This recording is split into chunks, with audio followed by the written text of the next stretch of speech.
Yeah.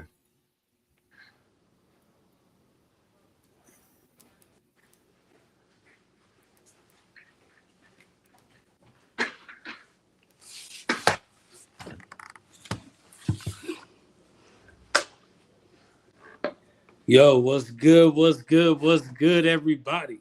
Yo, hey, Drew, can you hear me? You good, Drew? Can you hear I me? hear. Yes, Matt, can yes. you hear me? Leo, can you I hear can me? hear you. All right, cool, cool. Let's get this started, fellas. How we doing today, fellas? How we doing? How we doing? Hey, I'm amped up, especially after watching that video you just sent me. I think Yeah. I think I have my own thoughts on it and stuff like that because I appreciate everything my man was saying, but I realized something else too. Okay. Yeah, we definitely gonna talk about it. We definitely gonna talk about it. Hmm. But yo, right now, I gotta introduce somebody. We gotta bring somebody over. Somebody from the other side. I got Matt. Matt's a Patriots fan, everybody. We know we all playing we got the Patriots, Uh-huh. AJ Brown and Kemp. We got a Patriot fan that's gonna tell us a little bit more of what we need to be looking out for. Okay. Matt, kind of tell me how the season's going or how it's starting for y'all right now. Wait a minute, Matt. Before you go, Drew, let him talk. I'm good. Let him I'm talk. I'm I'm I'm I'm, Just I'm, let him talk. I'm I turning want a to new hear it. leaf. Do not interrupt. Let him talk. Go ahead, Matt. Just tell us everything, how y'all feeling, all that stuff. Let us hear it. All Don't right, hold yeah. back. No, I got y'all. So obviously we're feeling good coming off the Super Bowl. Obviously we didn't win it.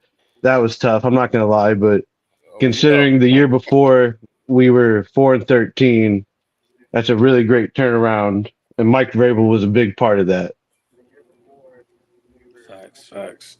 What's So how you feel about Gonzalez right now? Your cornerback. How oh, y'all?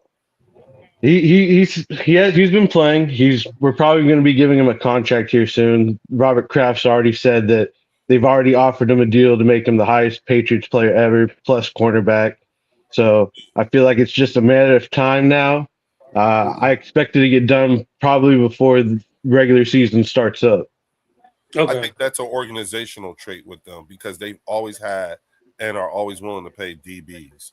You know what I'm saying? Hmm. Think about Asante and what's my man, the China doll that was a safety for us. He was Oh, Patrick Chung. Patrick Chung. Yeah, I love Patrick Chung. yeah. He was a China doll here, but that's another story. But go ahead, tell it like brag on your team. Talk to us, man. Tell us more. You Talk know your what we shit. So, want to know. Stop so like I stop said, looking around. nah, like we're working on it. I'm excited to see y'all tomorrow because one of our main priorities this offseason was to help protect Drake May. We went out and got Elijah Vera Tucker, we drafted Caleb Lomu. Okay. Hopefully Will Campbell takes the second step. So I'm excited to see them go against the dogs that y'all got. Like we're gonna find out how much better we got compared to the Super Bowl because during the Super Bowl, Drake May was on his ass way too many times for my liking. Right. Yeah. Right. So there was so for you guys there was a actually significant investment in protection of the quarterback this year with this past draft and so forth. Yes, sir. So we did that. Obviously, we got him some weapons. AJ Brown coming over, Romeo Dobbs. So we're doing our best right now to maximize our cheap Drake May years. So we're getting him weapons. Hopefully, like I said, with us enhancing the offensive line through the draft and the offseason, hopefully he can take that next step and be even more than just the MVP candidate. Fucking maybe win it. How Yeah. many guys on your O line are in year 2 or 3? So year two is really just William Campbell. So he's going to be our left tackle, and Jared Wilson. He played left guard for us last year, but he's going to be switching over to center this year. So Okay. he's going to be more in his normal position. And then we got Morgan Moses at our right tackle. He was with the Jets for a while. Mm-hmm. So he's up there in age. He's 37. So that's another reason why we got Caleb Lomu. So hopefully he'll be the long term replacement for Morgan Moses. That way we aren't back in this situation once we get our line fixed. Right. And then we've got Michael Wenu. He's, I think, 6 or 7 years in. He's a really solid left guard, Okay. and he was probably our best offensive lineman the past few years, especially these post Brady years. So he's always been solid. So it's hoping we're trying to get that the left guard spot filled out. So it's looking like it's either going to be Elijah Vera Tucker or we just signed Greg Van Roten yesterday. Yeah, I saw that, man. Yep. Yeah, I saw that. So it sounds to me like you gotta, like, whatever the succession plan is, particularly for your left tackle, and some of your guards who are long in the tooth too. Would you say that succession plan in terms of developing of players is in year 2 or so, or year 1 and 2? I would say year 2 now, especially now that we got Doug Marrone. He replaced Dante Scarnecchia, who is one of the better O-line coaches. Y'all are going to realize that when y'all lost a good one. Yeah, so we know. You're definitely, I feel like you're going to take a step back, but I feel like y'all got the good guys. Y'all are going to make it last. But definitely, like I said, this is the first time we've really put our effort into the offensive line. We haven't been really great at drafting, so these past few drafts have helped us out a lot. I guess May was our only really good pick his year, but we got Marcus Bryant. He's been solid. He was the left tackle at Mizzou. He was Armand Membu's tackle mate when they were in college. He was a 7th-round pick for us. He's been really solid. He's been taking the second team reps in preseason and the games practices. So it's nice to have legitimate prospects that are somewhat young. Hopefully, like I said, keeping Drake May healthy and upright. So what type of drop-offs did you see with your O-line when y'all made that switch from the original O-line coach? Like, what did you see for something for us to look out for? So what's going to happen is, depending on how the guy you get to replace him, like our guy, we fired him halfway through the season. Like, it was horrible. Like, oh wow, I'm not going to sit here and tell you that it was a scheme thing he was doing or just the team didn't buy into him. But he didn't last very long. I don't know if he's in the league still. I'm not going to say it's his fault because we weren't very great at all. We went all in the few past years, Brady's last few years, so we knew we were going to be in a pretty bad situation, at least cap-wise as well. So I don't want to say it's all on one thing. I think it's just a whole collection of, and when it rains, it pours during that situation. Okay. No, that makes sense. No, I totally, I'm with you, Warren. I totally understand. I think that for me, and follow along with me for a second, Matt. Yeah. For me, like I don't discount losing a Jeff Stoutland. That's big, and that would be big for any team, right? The saving grace for me is that everybody except for a couple of players that are on the O-line are Jeff Stoutland players who've been who have a certain level of continuity with playing with each other at a very high level. Now, looking at last year, the root of our biggest problems with last year was the health of the O-line, followed by coaching from the old offensive coordinator, but mostly the O-line, because that team, that O-line, this year's O-line, all those guys are coming off of the longest rest that they've had in 3 years. Between the Philadelphia Eagles offensive line and the Kansas City Chiefs offensive line, them dudes play a shit ton of football in a very condensed amount of time over a 3-year period. Okay? Yeah. And so, truth be told, it sucked. We got bounced out of the first round of the playoffs. You know what I'm saying? It sucked, okay? But in actuality, the silver lining to that is these guys got shut down earlier in the offseason than they've had 3 years prior. And so you look at it as time. Like, yes, we just got more time to rest. All them guys, and it's evidence. Yeah. And I evidence all of that when you look at the Kansas City Chiefs O-line. The same fucking thing. And beyond the O-line, majority of that team, Patrick Mahomes, fucking even Xavier Worthy's little ass, and Travis Kelce, they all look beat up by the end of last. Like they all look like Travis Kelce look old, right? You know what I'm saying? Right. But people aren't putting together. That motherfucker played a whole lot of fucking football over the last 3 years in a short period of time. Because remember, Matt, the fucking Super Bowl is in February. Yeah. So they true. play that. So they play the Super Bowl in February, and then they gotta be ready to go at the. They gotta be ready to get back up again and go again. Come what? April, May. Yeah, Like when that. everything ramps up. Yep. Yeah, But then at the damn. same time, though, Leo, like Matt's seen that before. I know. Back when they had Brady, so it's like. Well, see, that's the So, thing. Well, yeah. see, but the other thing too was when during those Brady years with the Patriots, they cycled a lot of players who hadn't played a lot of games. They had a lot of. They brought in free agents, smart ass free agents, but I'm talking as a single collective unit. The 11 guys that are or on that offense, or the guys that's on that offensive line, look at them. Majority of those guys played a shit ton of football in a 3-year condensed period. Same thing with the Chiefs. And the Chiefs ended up being the fucking walking wounded too. And so the fact that now you take the fact that they're coming off of the longest period of time of rest in 3 years. When you look at this new offensive this offensive line coach, Chris Cooper, we can't call them Chris Cooper. The only players we can call are the rookies that are Chris Cooper players. You know what I'm saying?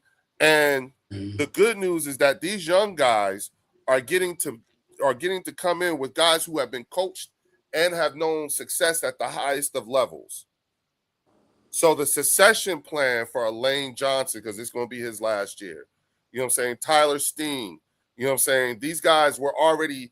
It looks like we're already putting it together to be able to make that transition with the older guys, because our offensive line is older. They're not old, but they're older. Yeah. You know what I'm saying? But football old, yeah. Right. Thank you, Matt. And so I'm just, because I'm trying to be nice here, but I'm just thinking about like when we talk about, this year's O-line versus last year's O-line. I always want to make sure people realize how much fucking football last year's team, O-line and defense, offense and defense. If you look at the guys on our defense, think about it. A lot of those guys are going into year 3, year 4 of year 3 of the Vic Fangio experience, and they played a lot of fucking football over. Yes, sir, they did. And the crazy part is that that on the defensive side is where you see the most continuity amongst the players and coaches. The only coach we lost was Christian Parker. You see what I'm saying? But Vic is still the defensive. Don't forget Kevin Patullo, Leo. No, on the defensive side. Okay. I'm saying amongst the coaches, and our most continuity is mostly on the defensive side. Because of the coaches and the players. Our continuity on the offensive side is only with the players. You know what I'm saying? We didn't just get a new O-line coach. We got a coordinator, passing game, run game, all that shit. All brand new. Yeah, they basically let Sean Mannion pick who he wanted. Yeah, but he's got the players. Yeah, it's still, for all intent and purposes, it's still a fucking Ferrari, even without AJ. It's still a Ferrari when you look at the talent and the amount of development that's already been in place before he gets there. And I'm glad you brought that up, Leo. So, Matt, I know you've been telling me a lot. Hey, we're getting ready for AJ. We're getting ready for AJ. They're just doing this for AJ. Like, you used to tell me that a lot. He used to remind me that. And then when it finally before? Yeah, he called it. He called it like back in November. Like, he was calling it. And so then when it happened, we happened to be like around the same place. And that's when he was like, He was like, I told him that they did it, and then he went to his phone. He looked, he saw they did it. So, with that being said, Matt, how do you feel now with AJ Brown on your team, and what is the vibe like, or what are you getting told the vibe is like at camp right now with y'all? So I'm very excited because AJ's our best receiver we've had since Julian Edelman. So we haven't had the best luck with our receivers here in these past few years, and he's just going to come in and be our bona fide stud. Like, and for how he's at camp and stuff, everyone's loving him. He's had a couple of run-ins with Christian Gonzalez. That's just two number ones going back and forth. Yeah. That's going to be expected. You want that though. Right, exactly. They're making each other better. Yep. But we all know that's going to be the news this upcoming week. Is going to be AJ versus the Eagles. No matter what else is going on, that's going to be the number one topic. But right now, I'm excited to see him. I'm excited to go up against Quinyon. I'm excited to see him go up against Coop. Like, I'm excited. And then I can't wait for week 3, and then hopefully we'll play y'all because we haven't played any of our starters yet. So we haven't seen the whole new team in action yet. Yo, and shout out to Linda Connors with the super chat, bro. Let's see what she said. A word. Got it. Got $7. Got it. Yeah.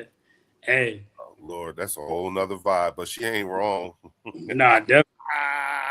No, just so Drew, actually, yeah, Drew, we haven't heard from you. Kind of what are your thoughts going into camp?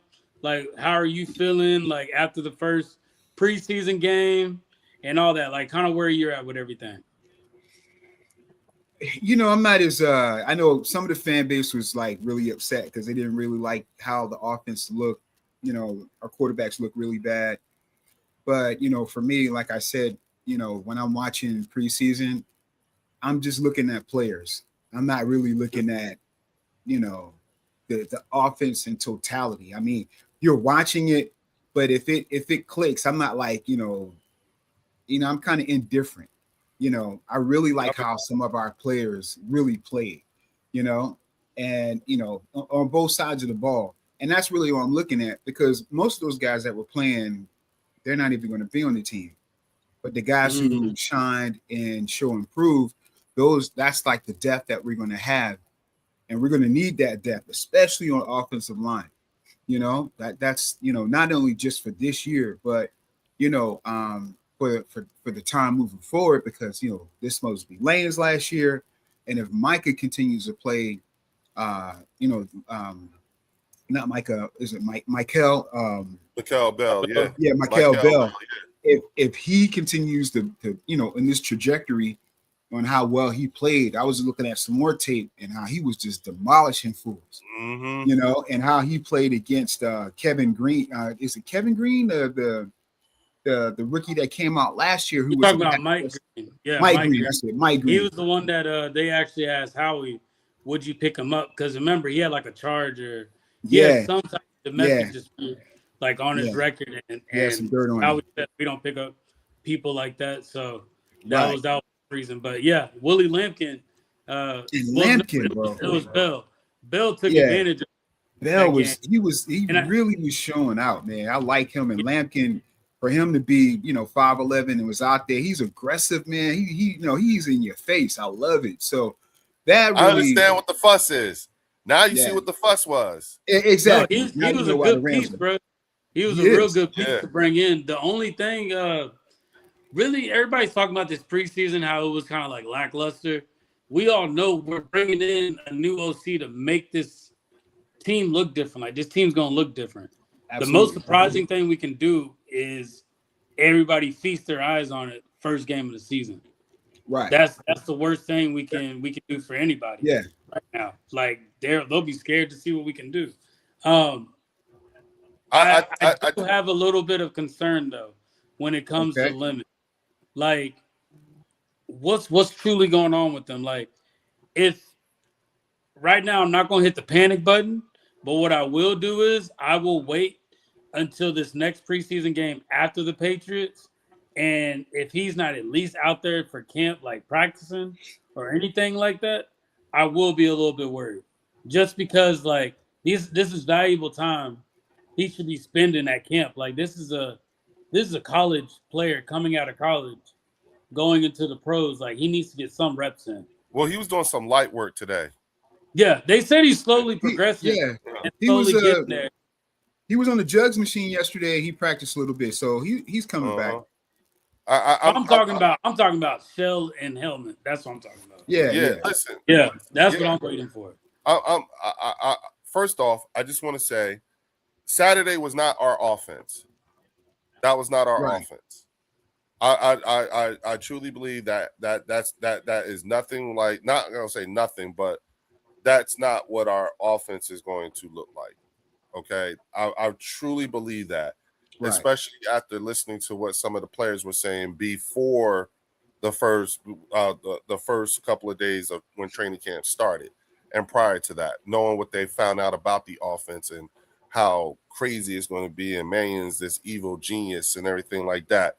Nothing about Saturday said evil genius in terms of the play calling and all that stuff. So I that was not our offense. That's my response to that video, because now the when it comes to effort, I'm saying, execution, even execution of the coaching staff and everything like that, a lot to be desired, but it was the first dress rehearsal. And we need those things to happen. We need those things to be like that in order to know from a overall standpoint how we're going to run. Because like this whole thing about, I was listening to Sean Mannion and talk about being on schedule. Okay, so that gives me some insight about how this offense is going to look. So that wasn't the offense, it was just their ability to be on schedule. Okay. So they're not out there executing what we're going to see game 1 through 17. They were out there to execute and see if they could be on schedule. Mm-hmm. And that was something like the ability to be on schedule. On top of, now Mannion gets to see what it's like to coach from to coach from the booth in the next game. Right. I like that. I want to see what that's like. Yeah, those things he needs to see what it's like. So the second preseason game, he could decide where he going to be at. Are you going to be in the booth, or are you going to be down on the field? He needs to have gone through both of them. You know what I'm saying? So I'm fine with that. Use the preseason to do that shit too. You know what I'm saying? Because your coaches need to know like what it's like to have you in the booth and on the field too, let alone the players. You know what I'm saying? Because everybody, when you're on the field, everybody's got access to you immediately. Yeah, facts. Yeah. Hey, we got Linda with another super chat, $5 super chat. I'm very satisfied with what I've seen so far. As our depth is concerned, I feel better, and especially at safety and offensive line, now a lot of them flashing. Yeah. And I think for us we have way too many quarterbacks right now. Like, we got Cole Payton, we got Andy Dalton, we got Tanner McKee, and we got Jalen Hurts. Typically, you only have 3. Yeah. So somebody isn't going to make the team. So I'm looking at it. I'm going to play devil's advocate with you. For it to be that many quarterbacks and not one to stand out like that, that's going to tell us what our drop-off could possibly look like. Because really, think about it. Tanner McKee's up for a contract. Like, Tanner McKee this is last year. Somewhere else. So where do you fall off at? Because remember, 2 preseasons ago, they were praising Tanner McKee. They were actually telling Tanner McKee should replace Jalen. Yep. You know what I'm saying? Right. So, it was some crazy talk. So I'm like, where'd the drop off happen? What's going on? What's missing on that side? Because then you got Andy Dalton. Cole Payton played better. He played the best out of all of them. He did. Like, all of them, he played the best. And I didn't realize how Cole Payton almost looks like Jalen. Like he did. He's built like Jalen. Mm-hmm. I didn't realize that. But us playing the Patriots, what are some things that you saw in preseason, Matt, that you were like, okay, I don't like that. This is something, okay, I like that we're doing that. Or what was your likes, dislikes? Like, what was your takeaway after watching the first preseason game? So my dislikes was Andy Borregales, our kicker, going 2 for 5 from field goals. Yeah, Ouch. it was Ouch. bad, especially being a high pick that we used last year. It's not very Right. promising. Right. So that's Ouch. something we need to be watching out for. Hopefully, he gets his stuff together and can kick more field goals. We haven't been able to get to the quarterback, so none of our pass rushers, Myron Braden Swinson, has been doing anything. So that's kind of frustrating, knowing that our starters aren't the greatest to begin with. So far, depth isn't going to be much help either. Right. The wide receiver room, I'm very pleased with. I feel like if one of the big 3 or 4 receivers get injured, we got someone who can fill their spots with Matt Collins, Demario Douglas, Kayshon Boutte. They've been playing very well. And just like y'all talking about the quarterback, we've got Drake May, and then our backup's Tommy DeVito. Like, Tommy Cutlass Oh, is cool shit. and all, Yeah, but I got Oh, Tommy shit. DeVito. but I didn't we know got that. Tommy Are you Cutlass. serious? Yep. Oh, So- shit. Oh, He's our backup. So once again, we need to make sure we keep Drake May up and right. yeah. Then We don't- Warren, shut the fuck up. What are you talking about? He got they got DeVito. Tommy DeVito. Oh, Yeah. Tommy Cutlet. oh, cry Tommy me a river, Cutlet.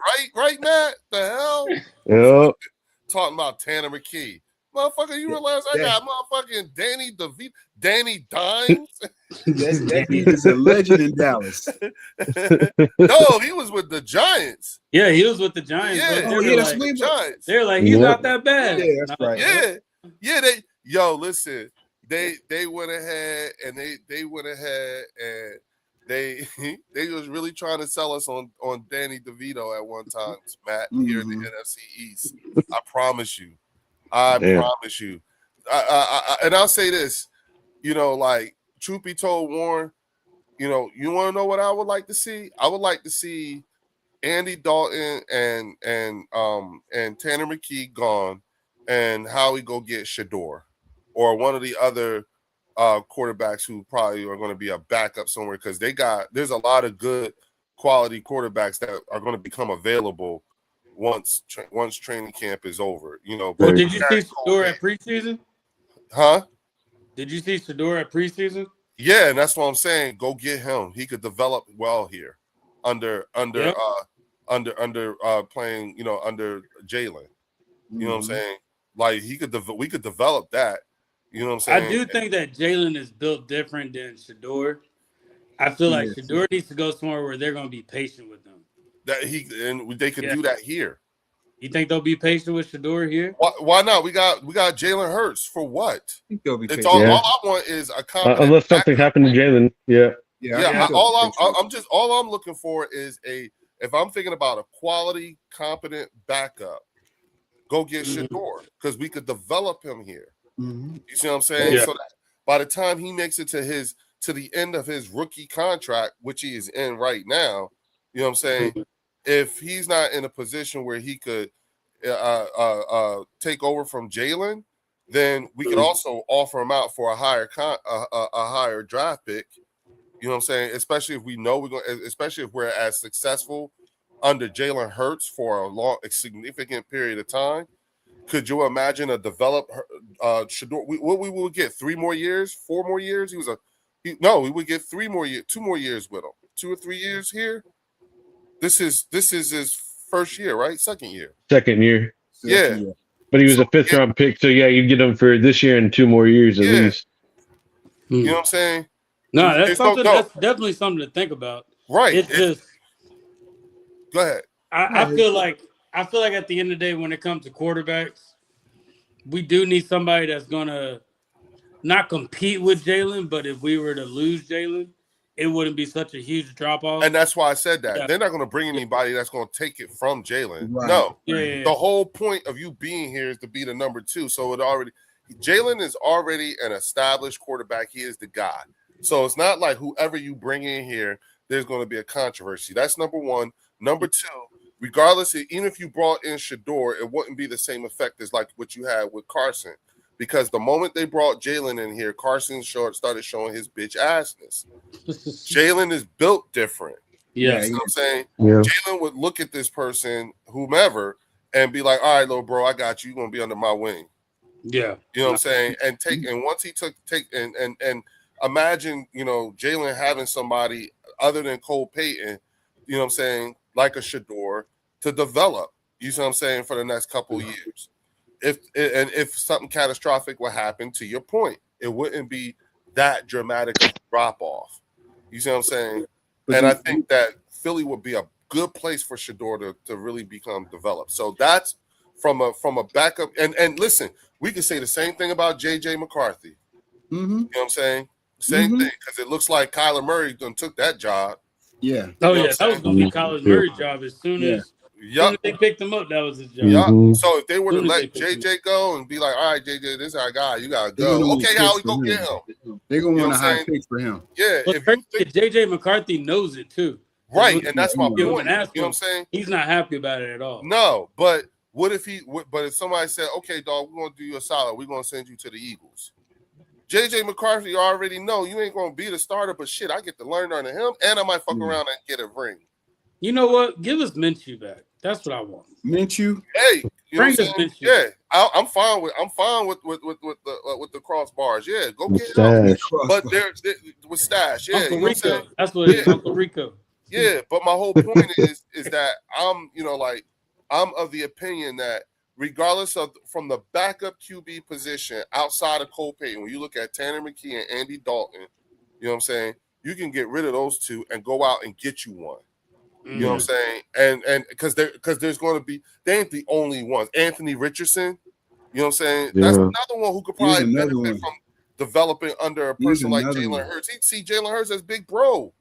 You know what I'm saying? And would work his ass off, you know, like, yo, dog, you know, hey, look, you come here, you do what you're supposed to, keep your head down, shut the fuck up. You know what I'm saying? Yeah. Just be quiet. You come out, you can fuck around and get a bag when you leave here with a couple rings. Now what? That's, I mean, it's like if we keeping it all the way a buck, you know what I'm saying? Bottom line, because that's what the fuck they used to do out in New England.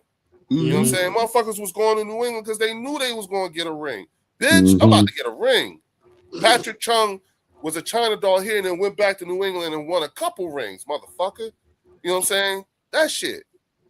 So it's inherent. I understand where Matt's coming from, but I see it too.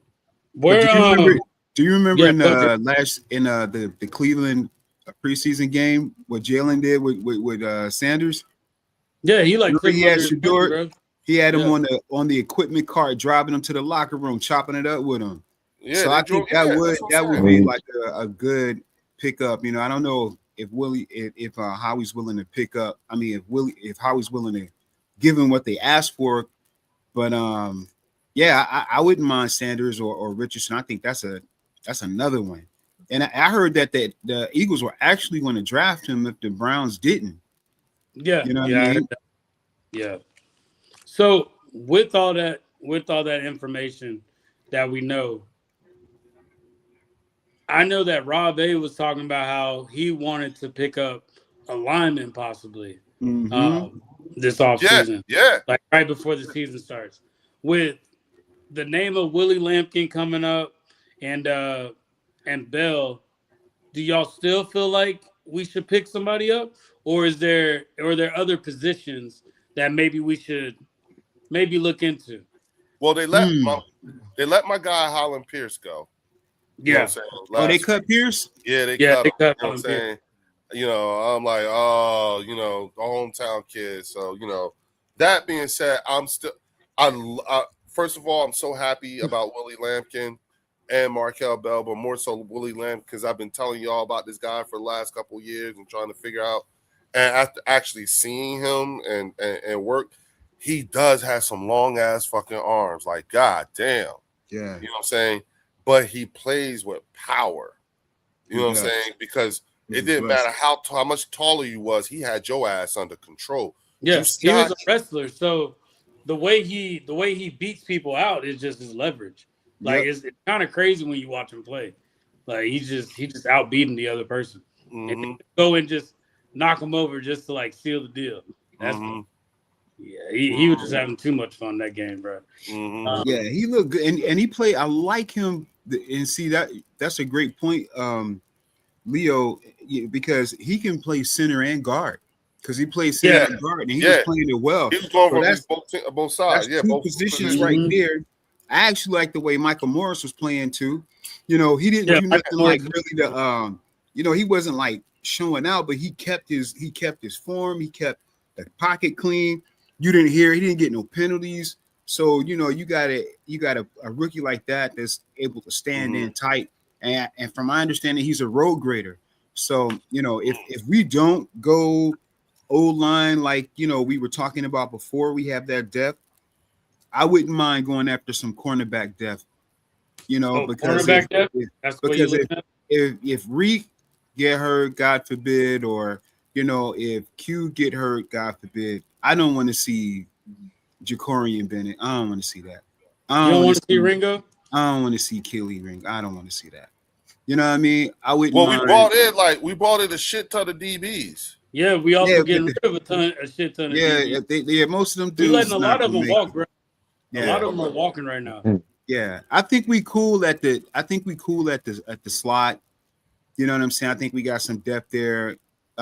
Safety's looking decent. I wouldn't mind. I wouldn't mind them bringing in another corner, somebody that is, you know, that can hold up for a game or two or a half a game or something like that. You know what I mean? The corners we got. I was thinking, you know, like, all right, you know, let's do the same thing that we did with Isaiah Rodgers with Terrion Arnold, but we don't know. That might be a more serious. Yeah, I think that's because I'm seeing now they're talking about the Seahawks maybe trying to back out of that whole thing. Wait, what they backing out of? The Terrion Arnold deal. Yeah, yeah, they might be trying to back out, which means that somebody must have found out something that was like, That wasn't a smart move anyway, bro. It wasn't, man. Let the case play out. Yeah, you gotta let it play out, bro. But I think it's a lot of like they don't want to. Hey, they took a gamble. They took a gamble at it. Hey, you know, and listen, there's a lot of teams pulling out this offseason, bro. From deals, you got doing that. Now you got to see it. Like, come on now. Yeah, Baltimore with Max. Baltimore, Crosby, that was you know what I'm There's saying? a lot of impulse decisions being made, and I don't like it. Right, and then they evaluate and like, oh nah, hold on. And I think that's like the case with the Terrion Arnold thing to Seattle. They said they were going to do it before really, and maybe security. See, they need a big Dom. Yeah. You know what I'm saying? Big Dom will find out about what's going on. Big Dom got connects. Yeah, Big Dom know what's going on. You know what I'm saying? So Matt, who is somebody that is under the radar right now in Patriots camp that we don't know about? Somebody who we're not paying attention to, the media is not really pointing out, but that can actually be like a standout player going into this season with y'all.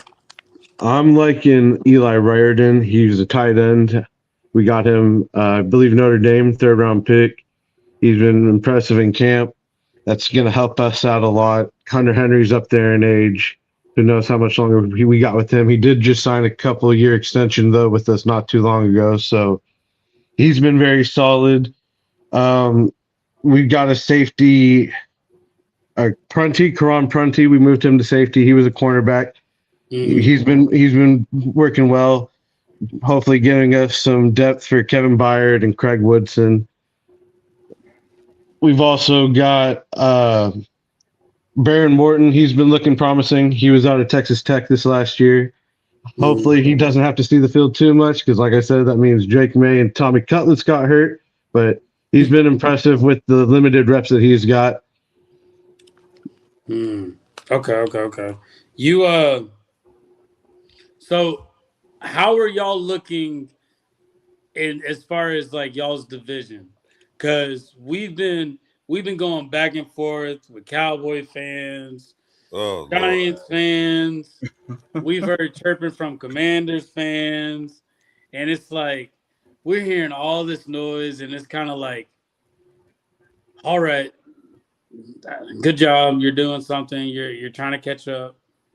What is it like over there in your division? Like, what is it looking like? Are y'all still the top dogs, or is like, do you feel like y'all finally like can pass like that Josh Allen? Like Josh Allen's not a problem with y'all anymore. Where are y'all at when it comes to y'all's division? Yeah, I definitely feel like we're past that Josh Allen because the past few years it's just been Josh Allen's been better than our entire team. So the MVP factor with that.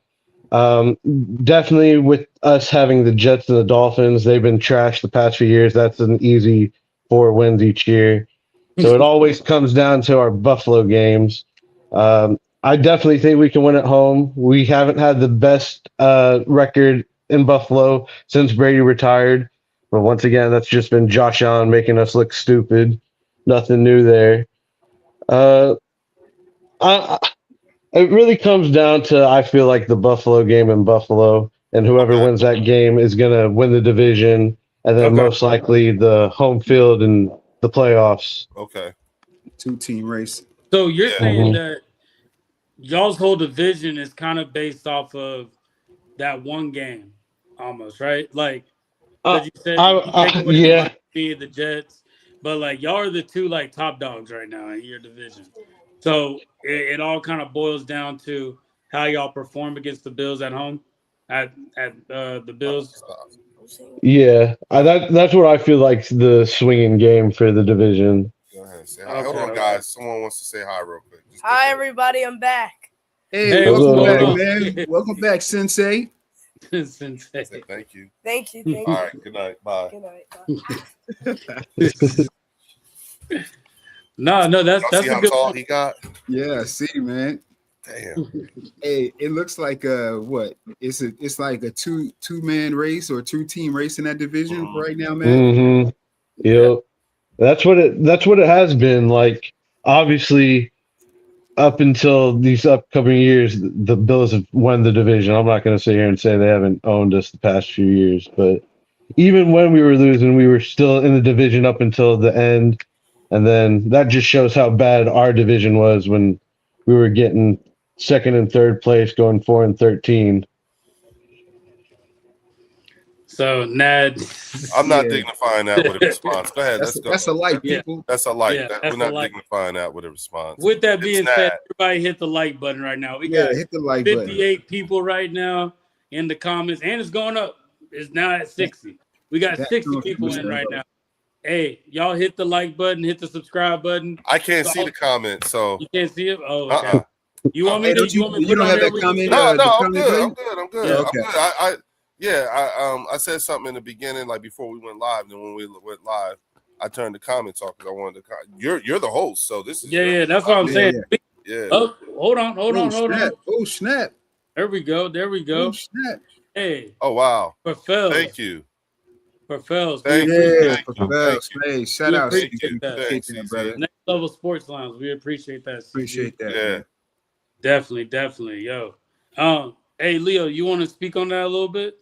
With Fells? Yeah. Absolutely. So listen, everybody, this Friday, we're gonna have a joint live stream-a-thon along the Bird section, the Eagles Collective podcast, Eagles Drew with the Eagles apologists. We're gonna have Bird Gang 31. We're gonna have King DV, Angry Cowboy. We're all gonna do like a joint stream. I set up a GoFundMe page for Fells and his family to help offset funeral costs and stuff like that. A way for us to honor Fells. We're gonna put I'm gonna post in the community tab there'll be a link. Fells' funeral is going to be live streamed. So I talked with his wife yesterday, and she is so appreciative of all the things that we're doing to help honor her husband and help them out in the best way that we can, And so don't worry if you can't make it on Friday.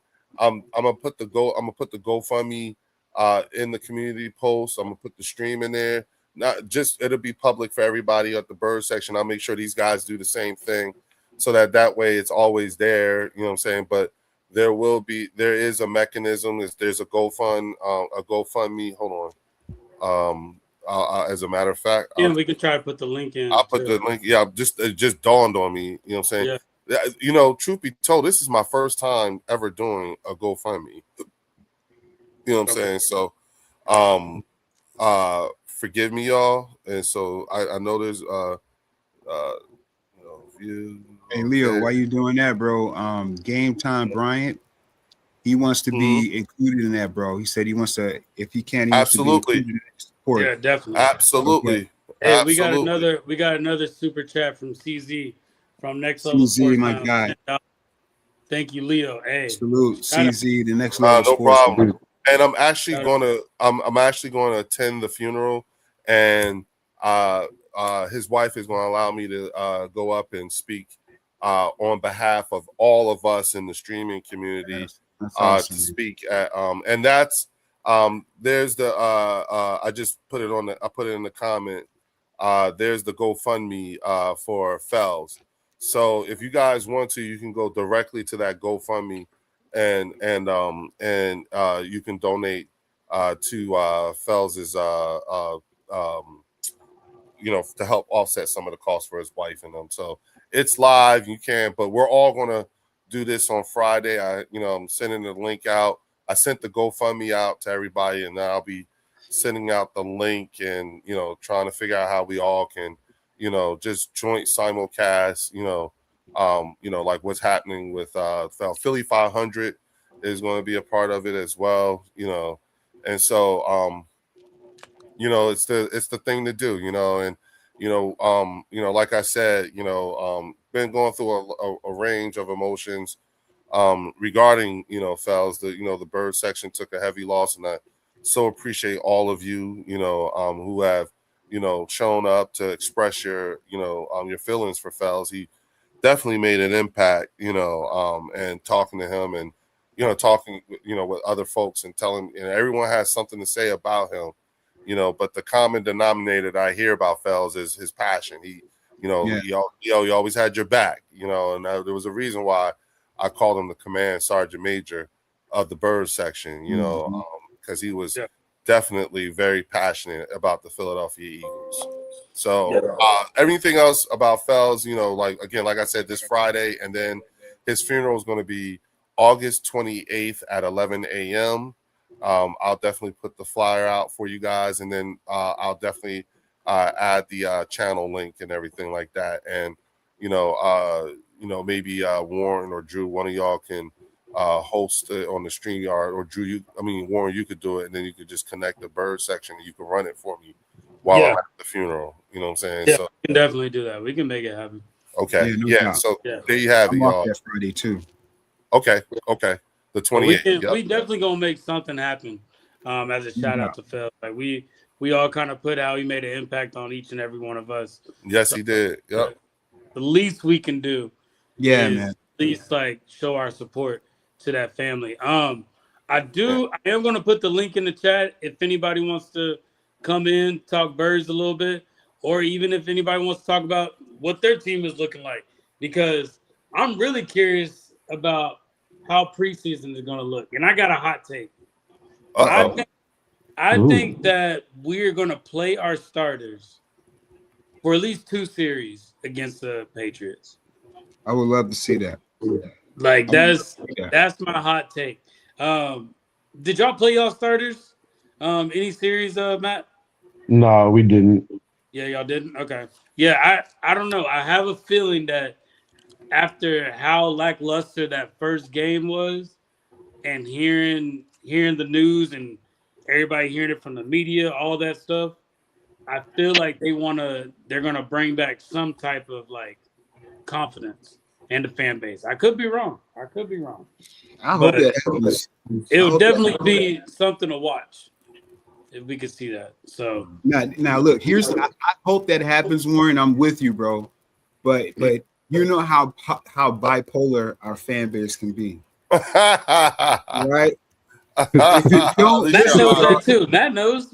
Listen, if it don't look like how you want it to look, don't crash out. Because fans was crashing out over the second and third string players, like, yo, pump the brakes, easy, calm down. You know what I mean? If it don't look how you think it should look, just ease up, relax. It's only practice. You still have McDaniels too for y'all's offensive coordinator, right, Matt? Yeah, so the second year for this stint. Okay. What do you think he's I'm pretty sure he's going crazy with the playbook. Think about everything he can scheme up. Oh yeah, and that's the thing about him. He's one of the best offensive minds in the game. Terrible head coach, so we don't got to worry about him getting another head coaching job. So hopefully he's here for the long run too. Now that we got Drake May, hopefully this the next 15, 20 years. Yeah, but you know what? It's funny you say that, Matt, because do you feel like we're kind of going into a regime of the NFL where we're no longer going to have that quarterback that's with the team for 10 plus years? I'm starting to notice that. I think so. Like, It's possible. yeah, it would be good to keep your quarterbacks that long. The only one I can see staying that long right now with their team is Patrick Mahomes. Like, that's the only one. That's the only one I can think of right now. Or Josh Allen. I can say Josh Allen. If Jalen stays on this trajectory, I could see him there 10 years. If he improves and he wins, keeps winning, I don't see him going anywhere. Jeffrey ain't gonna let him go. Well, as soon as Matthew Stafford retires, will Dak be the oldest quarterback? Yeah. After Matthew Stafford and Aaron Rodgers? Yeah. Yeah. 2016. Mm-hmm. He came in 2016. When did Matt come in? Was he like 2012 or something like that? Maybe. Not that Stafford was 08. 08. God. 08. Damn. Or 07 or 08, one of those years. Ooh. Oh, yeah, because that's Calvin Johnson. Yeah. Megatron. You're right. Yup, that's right. Damn. So, yeah. Matt been playing for a minute now. You know what Mm-hmm. I'm saying? Still a bad white boy. Oh, yeah, that's a bad boy. So is Tom Brady. That's another bad white boy. You know, Peyton Manning. You know what I'm saying? Another bad white boy. They not the ones you want. You know, like, how do you feel about Drew Brees?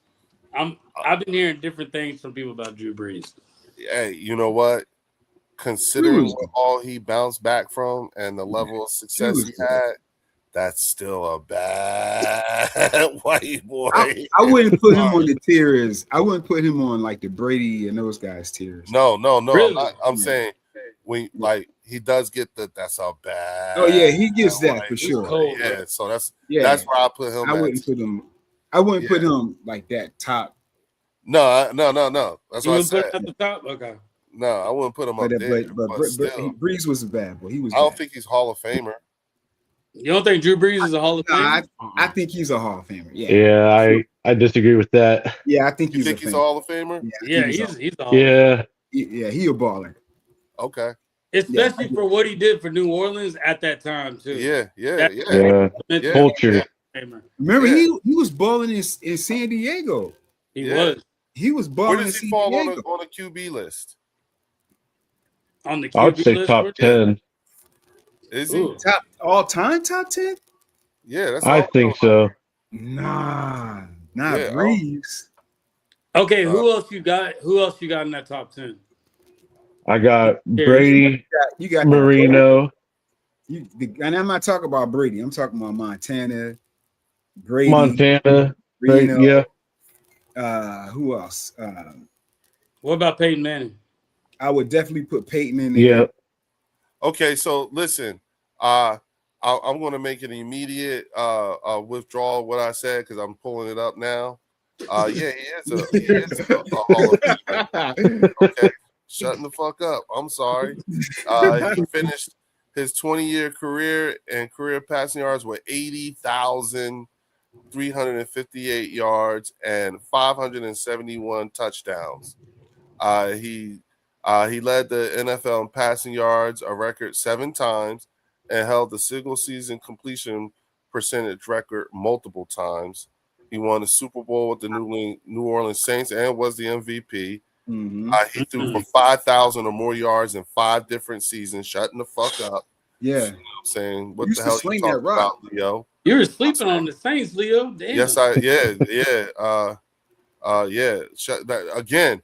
I want to show my willingness to be corrected and to correct myself rather than sit here and I was wrong. He is he should be a Hall of Famer. So yeah, he's definitely. I take that I back. only watch Eagle quarterbacks. I don't watch other quarterbacks. Yeah, I don't watch other. That's right. See, the only reason why I watched, don't the watch only other reason why, quarterbacks. the only time I saw Drew Brees was when he was in the Super Bowl, and I was at work, and my friends, my coworkers They asked forced me to watch. They made me watch it, But that's the only reason why I said that. I don't really know that much. I only watch Eagles quarterbacks. Yeah, only watch Eagles football, nothing else. That's it. Nothing else. Mhm. That's Unless I'm about to play you. That's the only time I know you.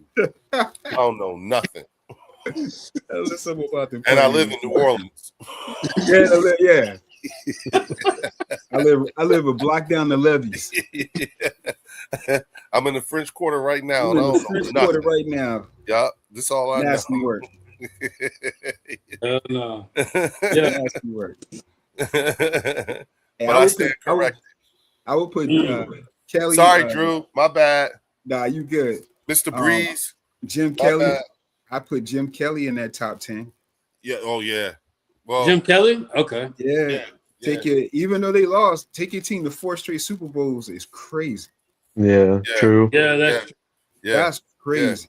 Yeah. I don't care if you lost. The fact that you Roger did Staubach, I put top 10. Yeah. You would have to put Mahomes in there just from what he's done already. Yeah. I would put Mahomes in there. I think that's 7. I definitely. Where y'all put Brett Favre? Oh, Brett's up there. I would put Favre with Breeze. I put him in that next tier down. Like I would put Breeze and Favre in that next tier. Even with the food stamps. Food stamps. Even with the food stamps and all. Yeah. All of that. Right, Matt? Yeah. With the food stamps and everything, right? That's hilarious. That's some old dirty bastard stuff right there, bro. That's crazy. Remember when he took the limo to go get his check? You ever hear, Warren? Did you know about that? You ever hear about that? I heard he used to always do some crazy stuff, bro. But Old dirty he was took wild. he took MTV and film crew and a limousine Wasn't to it the Cribs? social service office Wasn't it to Cribs? go get his welfare check, his Yeah. EBT card. Yeah, ODB was ODB was wild. yeah. Wow.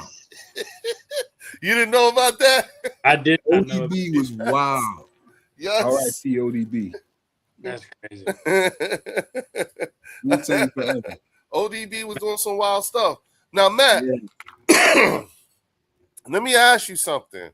What is the talk about AJ and being on the team? Like, has the fan base taken a look at the exit from Philadelphia and the circumstances and stuff like that? What do you know about any of that as a New England Patriots fan?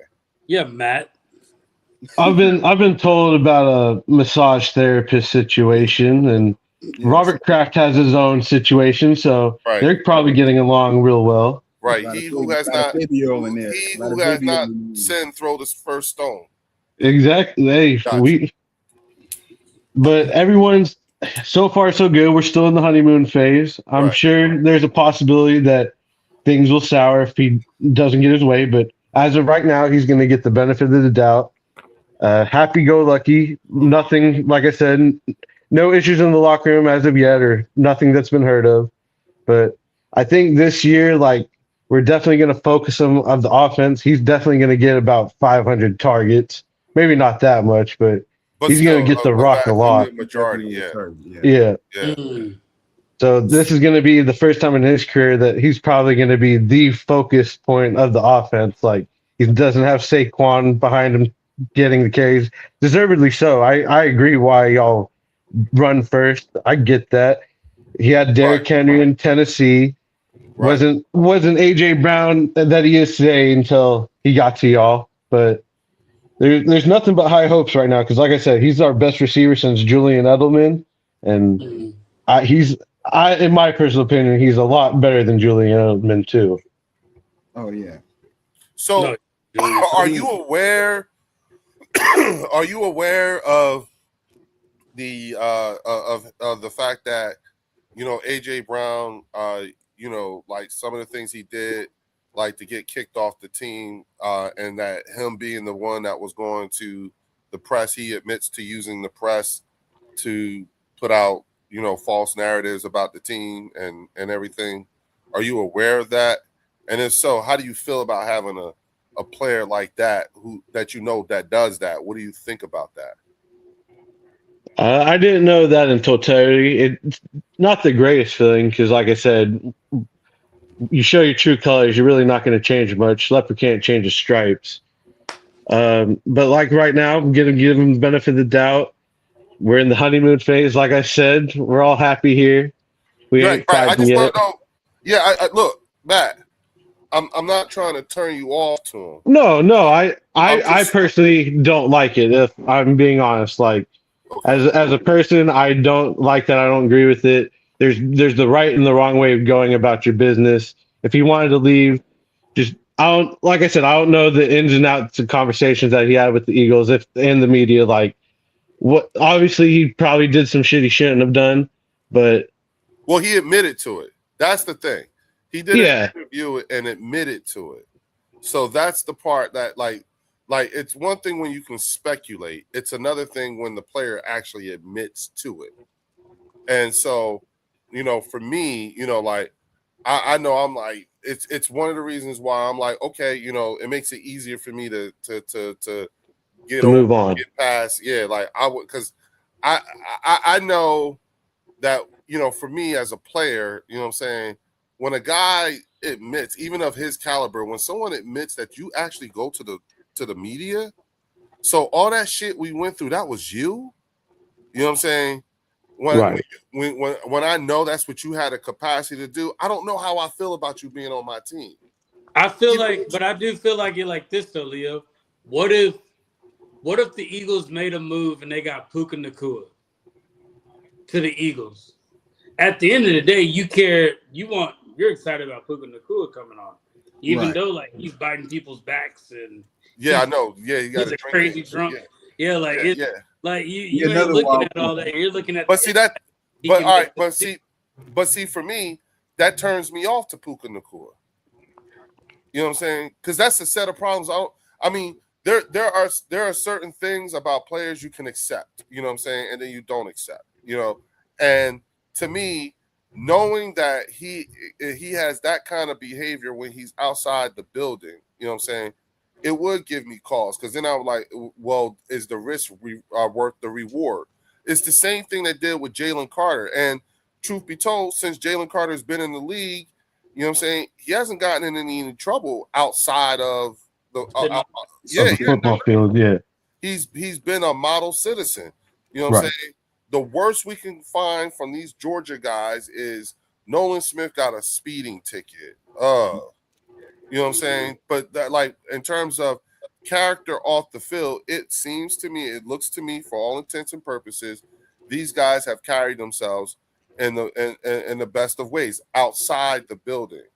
So if now we know that it's public now, that's actually public, that Puka does the shit that he does and that type of shit, it's like, oh, wait a minute now, hold up. You know what I'm saying? As crazy as Chauncey Gardner-Johnson was and everything like that, that motherfucker went out there biting people and drinking. But like Puka was doing a lot of stuff though. Like I know, that's what I'm saying. Like he was I forgot who the streamer was, but he brought like a streamer into the Rams facility. Mm-hmm. And Sean McVay was like, what are you doing? He was like, get him out. And Puka Nacua was still walking him through the facility after Sean McVay told him to leave, bro. Like, yeah.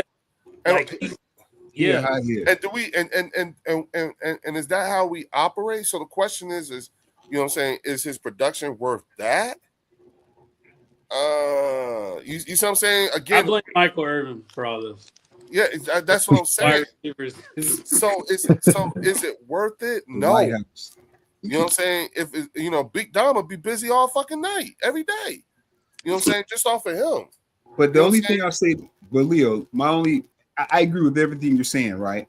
The only thing I can say is that the nightlife in Philly is not as fast or as crazy as it is here in LA. No, I know that. Yeah, you know what I mean. Yeah, I partied in both cities, right? And that's what I'm saying. So you know what I'm saying. Yeah, not that he can't get in trouble. That there's not trouble there waiting for him, but Dom might not be. He might not be working as hard as he would here in LA.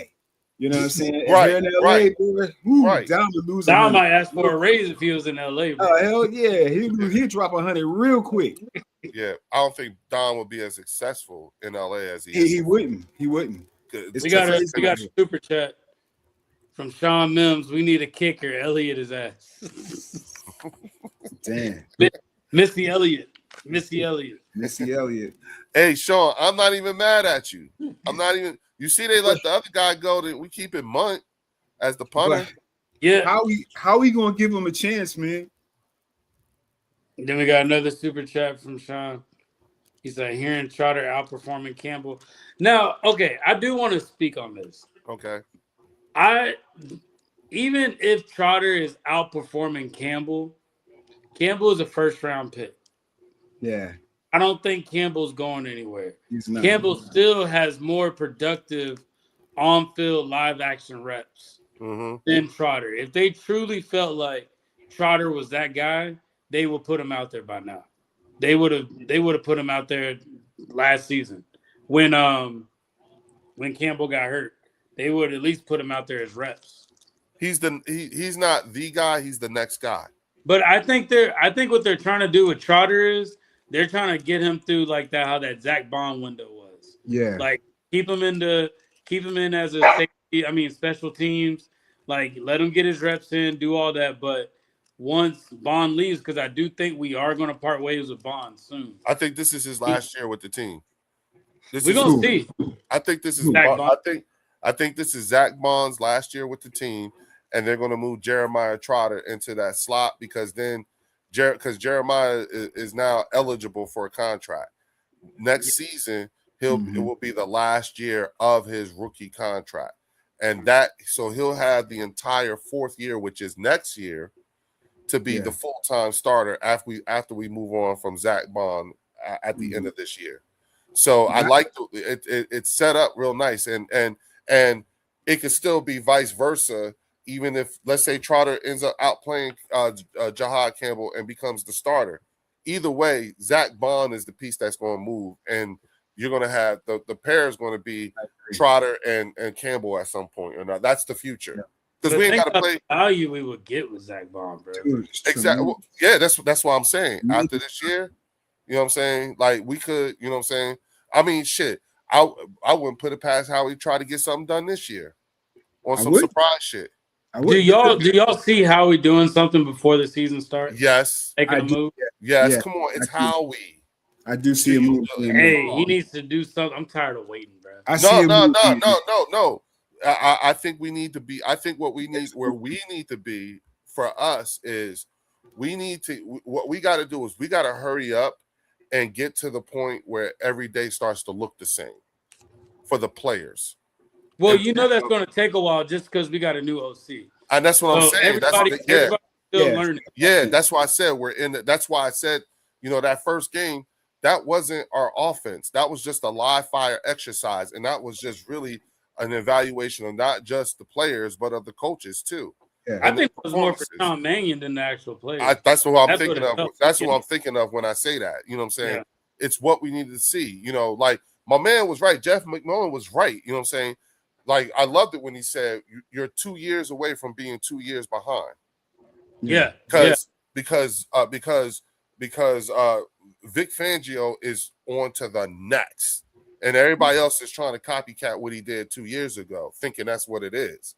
And that's why I wanted you to listen to that because he's making a great point. He's making a great point, and basically what he was saying is the way that Vic Fangio is as a defensive coordinator is other people are trying to catch up to what Vic is doing, and by the time they caught up to the way he runs his defense, he's on to the next. Already 2 steps. He's already way past that and onto something new. Now, when it comes to this offense, the Eagles are trying to do something new. And like we say, we're bringing in Sean Mannion. We expect to get a Mike Shanahan and Kyle Shanahan and Sean McVay type offense. But think about it. Those coaches are far ahead of what we're trying to do. Yep. They're way past that. The defensive coaches. Yeah. And, Yes, and yeah. for us to have to go, and for our offense to have to go against that, Yeah. I don't give a flying fuck about a joint practice. You know what I'm saying? Like I want everybody to get out of this joint practice and preseason game healthy so that we can go back and Vic can keep continuing to fuck up this offense. Yeah, Because that's what it is. If this offense can get its ass in gear against this defense with these fucking games that Vic is playing, because that's all he's doing. He's really just fucking with them because he's actually ahead of them, but he's got players. He's playing around. As long as he doesn't slow down, just keep on. I think the Philadelphia Eagles defense is going to be a problem.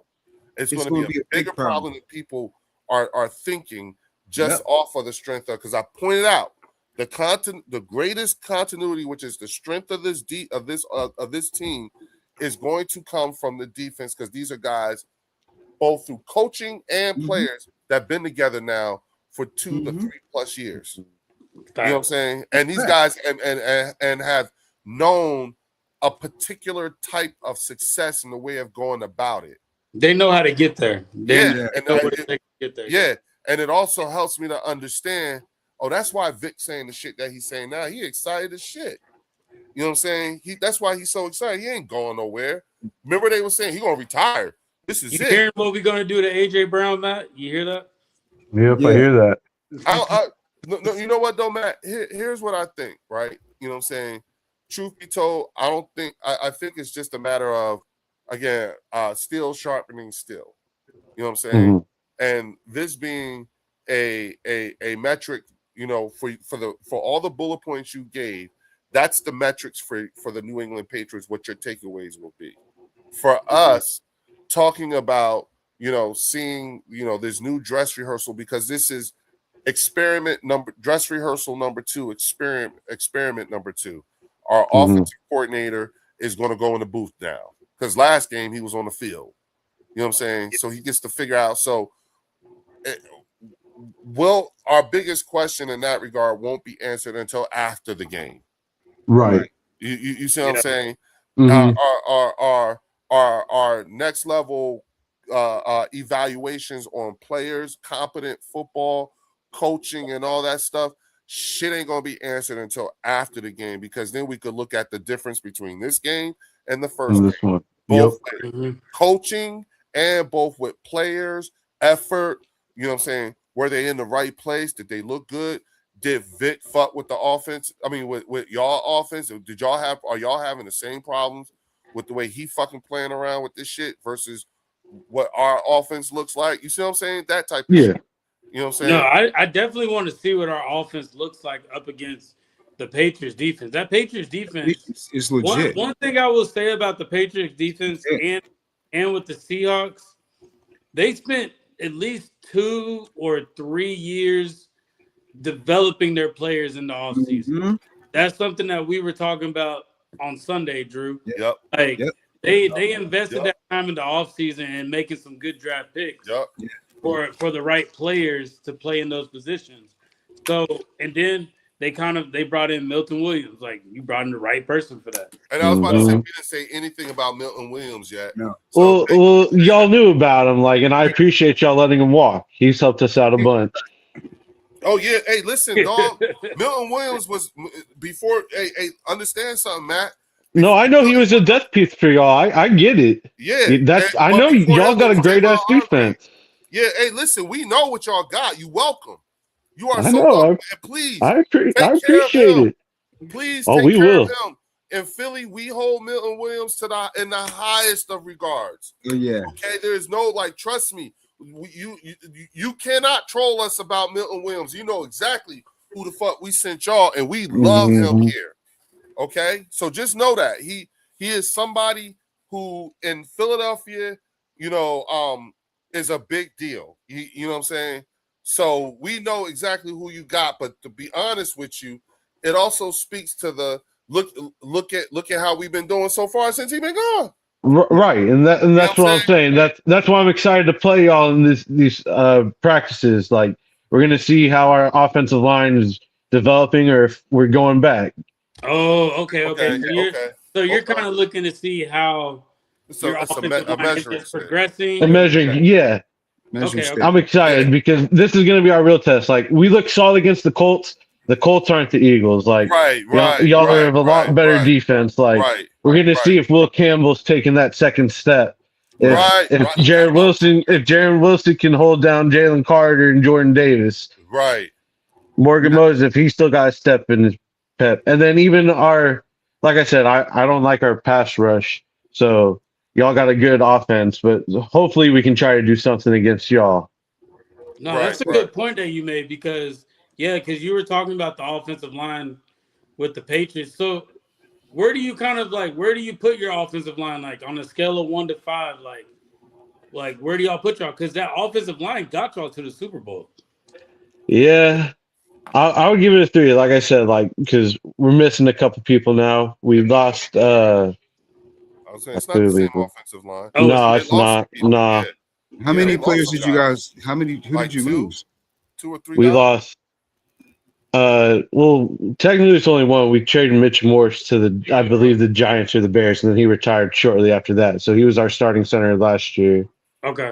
And then, like I said, we had Jared Wilson. He's going to become our new starting center. So hopefully he'll be able, at his natural position, play better than he was at guard.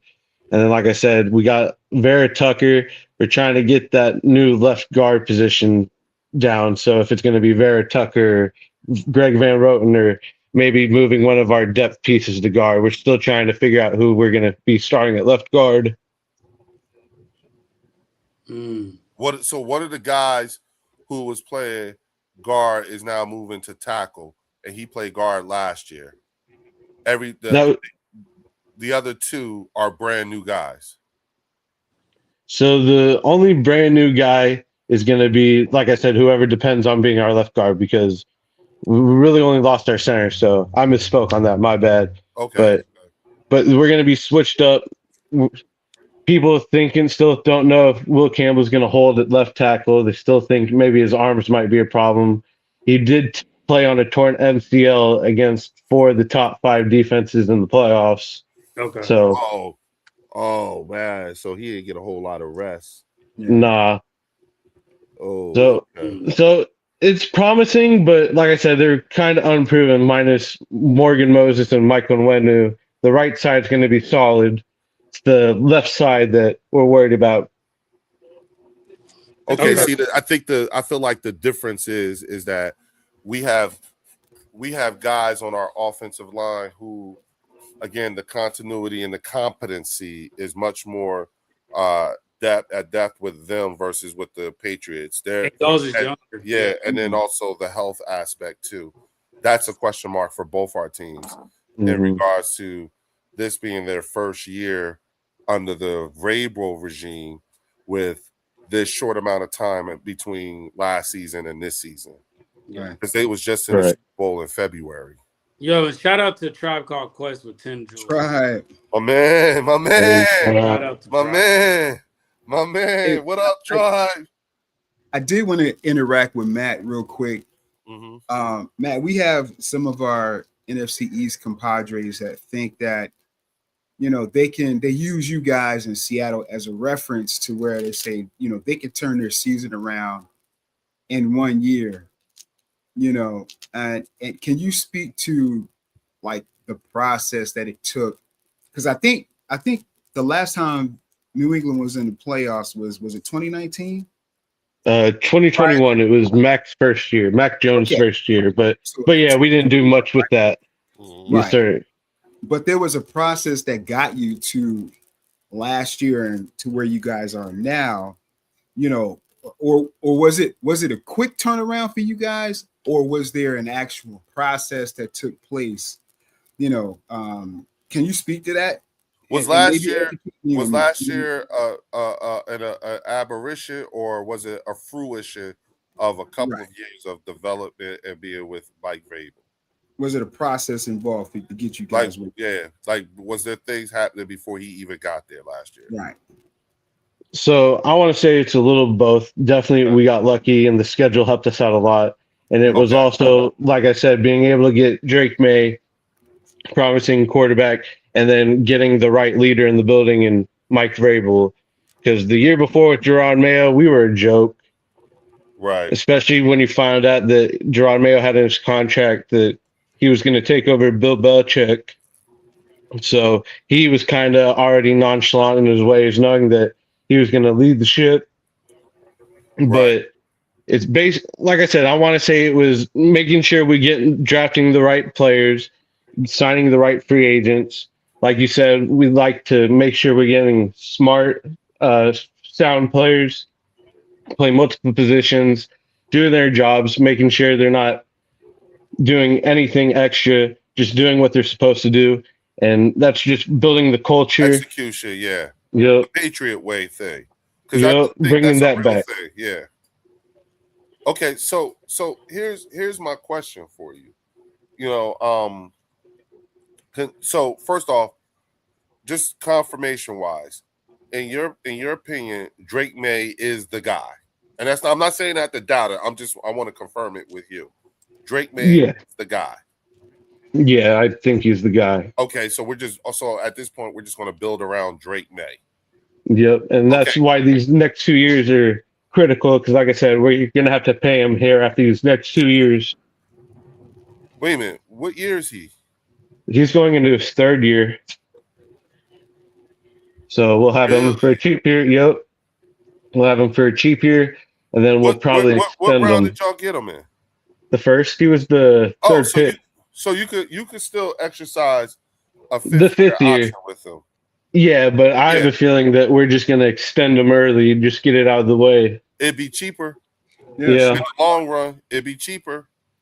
So after this year, once he completes this year, he's then eligible for a new For an contract, extension. Yep. an extension. Yes, sir. I think if the New England Patriots are smart and he is the guy, as soon as the season over with, regardless, pay him. Mm-hmm. Because it's going to be whatever you pay now is going to sound extraordinary, but it'll sound smart. It'll be cheaper in the long run. You see what I'm saying? Today's price isn't yesterday's price. Exactly. And I think that was the mistake that I often point out when I'm talking to Dallas fans. Is like, listen, the moment Micah Parsons became available for a contract extension, that's when y'all should have did it. Yeah. Mm-hmm. That's when y'all should have did it, because he would have cost you in the late 30s. You see what I'm saying? But y'all waited another year, and it was like that. The mistake was not doing it the moment he became eligible. You know what I'm saying? The second thing is that I don't know if you're aware of this, and Warren alluded to it earlier in terms of within our division, the things we have to deal with when it comes to the Cowboys, the Commanders, and the Giants. The one thing that I'll say when it comes to the Cowboys and the Giants fan bases, the guys we talk to on a regular, they are, with the moves, I think all the teams in the NFC East have gotten better. Okay. I think those three teams, the other teams in the NFC East, have gotten better. The problem is that I don't think that they're anywhere better than the Philadelphia Eagles. No. As it stands right now. You understand what I'm saying? I agree with you. Yep. Okay, now that being said, with all of the things that has happened with the way they've, acquired talent from players and coaches, would you believe that these people are basing the success of their season to be indicative of what happened with you guys and Mike Vrabel? They're expecting that kind of result. That's high optimism for them, because like I said, it takes a lot of stuff like luck, development, time, execution, because a lot of the time it all comes down to luck. I'm not going to sit here and say that our schedule didn't play a big part in it, right? But they're still NFL teams, and you got to respect them. I personally don't think it's going to be that easy. I believe that we're the exception to the rule, but that's why you're a fan. You got to have high optimism. So, yes, but see, the problem that I think that they have with us, because again, you got to understand something. And as a matter of fact, Drew, it's perfect that Matt is here, is because he's uniquely positioned to understand what it is that we are going through right now. Absolutely. Because Matt, within the NFC East fan base, the number one issue with Philadelphia Eagles fans is arrogance. They think we're arrogant. We are too arrogant for them. They hate our And energy. I think Matt can attest that. that's why I said Matt is uniquely positioned Yeah. to understand what it is that we are talking about. If there was a Kansas City Chiefs fan here, they would be uniquely positioned to understand what we're talking about here. And the thing is that, you know, Matt, just answer me this, bro. What you heard from me in regards to how we're evaluating our team, you know what I'm saying? What do you think? Do you feel like we have a at least firm understanding of what our team is and the direction that it's going in and the way we are looking at things? Do you get that feeling from us? I do. Yep. Okay. Do you, with that being said, do you see do you get a sense of arrogance from us? No, not at all. Okay. And the reason being is because when you have known recent success, sustained success, these are the kinds of conversations that Eagles fans should be having with fans from successful fan bases. You know what I'm saying? Right. It's been difficult for us to carry this level of conversation with Cowboys, Commanders, and Giants fans because when they hear us talk this way, this is the arrogant part that they can't stand. They don't understand what it's like when fan bases who at some point or another were the gold standard of the NFL. The Patriots had a run where they were the gold standard of the NFL. The Kansas City Chiefs had a run when they were considered the gold standard of the NFL. It is looking like the Philadelphia Eagles is in the midst of a run where we'll be the gold standard of the NFL. You know what I'm saying? Because you see us having sustained success over a period of time, and we're in that time. Would you agree with that? I agree with that for sure because you know how hard it is and what it takes to be sustaining the success. This shit ain't easy. Right. Do you see any resemblance with the way the Philadelphia Eagles have been playing over the last 3 years? Do you see any resemblance when you guys were going through your eras, when you were going through your runs? Do you see any resemblance? Yeah, I see the resemblance. The most hated. You're the top of the division. We were the hated. We ran the division 18 years in a row. No, everything we did, we were cheating, this and that.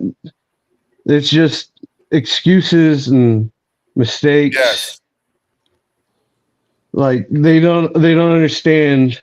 They're at the bottom for the reason. It's not their fault, but it's hard.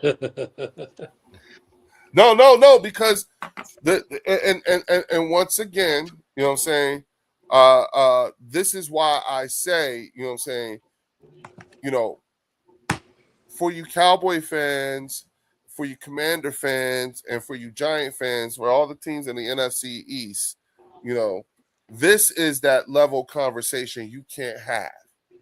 Okay, you know what I'm saying? Yes, we know you have a five ring history. Yes, your team has won 5 rings in its history, but a lot of those the people who were responsible for those 5 rings have nothing to do with your organization today. And shout out to Art McQueen for the 10 jewels. Yes, Appreciate sir. Oh man, Art, what up, Art? Thank you, Shout dog. out, Art. Hey, Warren, can you highlight Logan's question? Oh, Tom Brady understands Jalen Hurts more than anyone in the media. Would you agree with that as well, Matt? Yes, most definitely. And They're always finding a way to bring him down. Won't give him his respect that he deserves. Okay, so that with that, what is your thoughts on Jalen Hurts? What can you tell us about our quarterback? What do you like and don't like or whatever?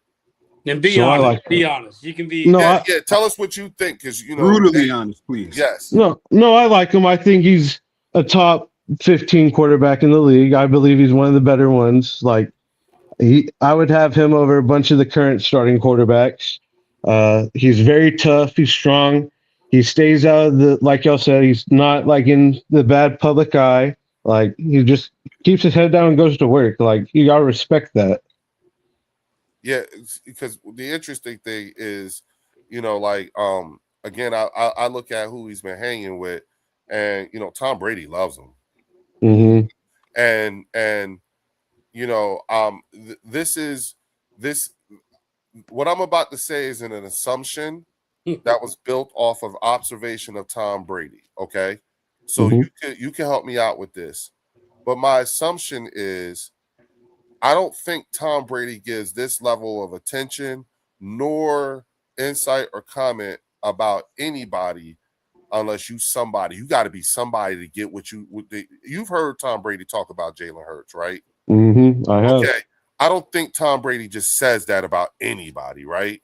No, not that I'm aware of. Right. Based off of just what the few he really believes in. Right. That's what I'm saying. If he says something about you, that means you must be somebody. I don't know what the fuck you did, but you did something. Because Tom Brady's not an easy win, right? Mm-hmm. Okay. Would you say the same thing? Have you ever heard what Peyton Manning has to say about Jalen Hurts, the way he talks about him? I can't say that I have, to be honest with you. To be honest with you, he does talk about him in the highest of lights. He says Jalen Hurts has his number. He calls him all the time. He loves the fact that he's embraced the cerebral side of the game, so that when he calls him, he has very specific questions about specific plays, and he loves that about him. But he says they talk all the time. That's the way he characterized his relationship with Jalen Hurts.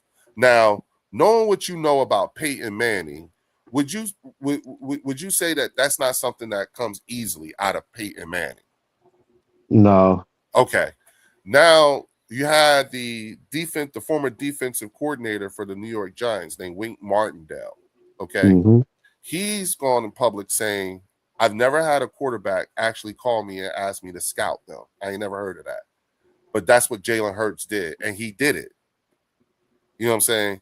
Mm-hmm. So that being said, you know what I'm saying, we're talking about Wink Martindale. You know what I'm saying? Now, you may not be all that familiar with him, but no, he's a legendary defense coach. Right. I'm aware of him. Hard ass. Yes, he is a hard ass. You know what I'm saying? But the fact that Jalen Hurts reached out to him and asked him to do that, you know what I'm saying, and for him to speak that way, that lets you know, wow, Jalen Hurts impressed Wink Martindale enough to even fucking said it with his mean ass. Damn, okay. You know what I'm saying? Mm-hmm.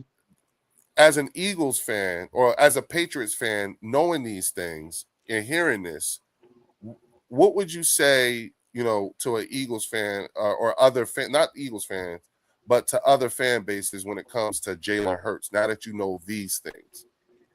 It's just they're gonna hate you because you're at the top.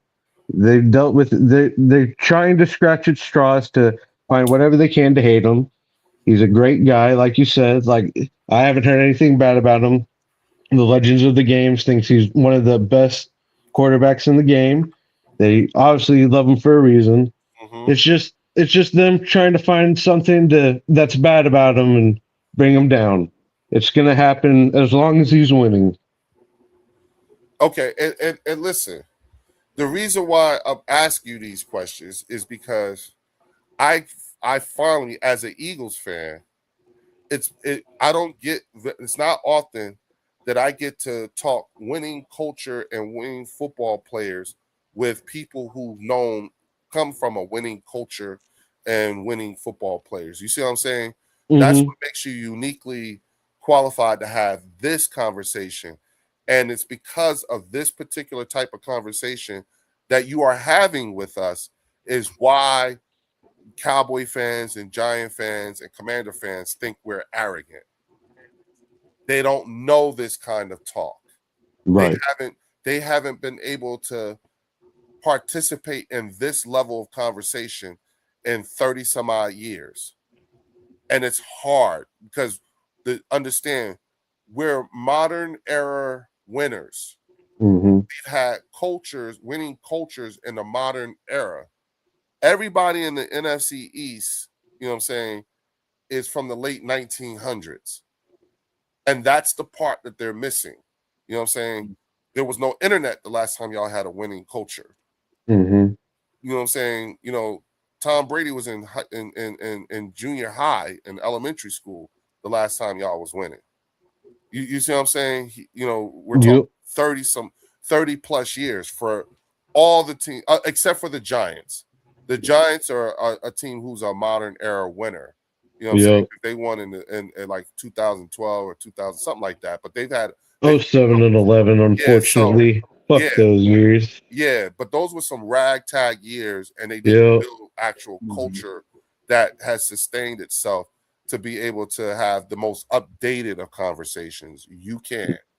You know what I'm saying? When you look at teams who have been to the Super Bowl the most in the last 10 years, you guys went 4, the Chiefs went 4, and we went 3. You see what I'm saying? So when you talk about gatekeeping, because that was the problem that the AFC as a whole had with you guys, you know what I'm saying, for a very long time. Y'all gatekept the fucking Super Bowl under Brady. So that's go ahead. I'm sorry, Drew. Go ahead. No. Finish your thought, bro. No, that's it. Like that. It's just like, truth be told, man, this is one of the more refreshing conversations that we could have, just because this is all about, again, like you said, it's not just measuring, the players on the field and everything like that, but just being able to talk winning culture and what that's like. You guys have been doing it. Y'all did it longer than we have. And now that we're in those years, you know what I'm saying? It's being able to, it's understanding like, okay, so we are right where we're supposed to be, even when it comes to the fan bases of the people in our division. They fucking hate us. They hate us. Yep. You know what I'm saying? We know a Cowboys content creator who lives in the Philadelphia area in Chester, you know what I'm saying? And literally told everybody he knows nothing about the Eagles until they actually play us. Yeah. See, that's what I'm saying. It's just hating to hate. Like, they're just trying to find whatever they can to bring down. Because Deflate Gate, Spy Gate, however many gates we had.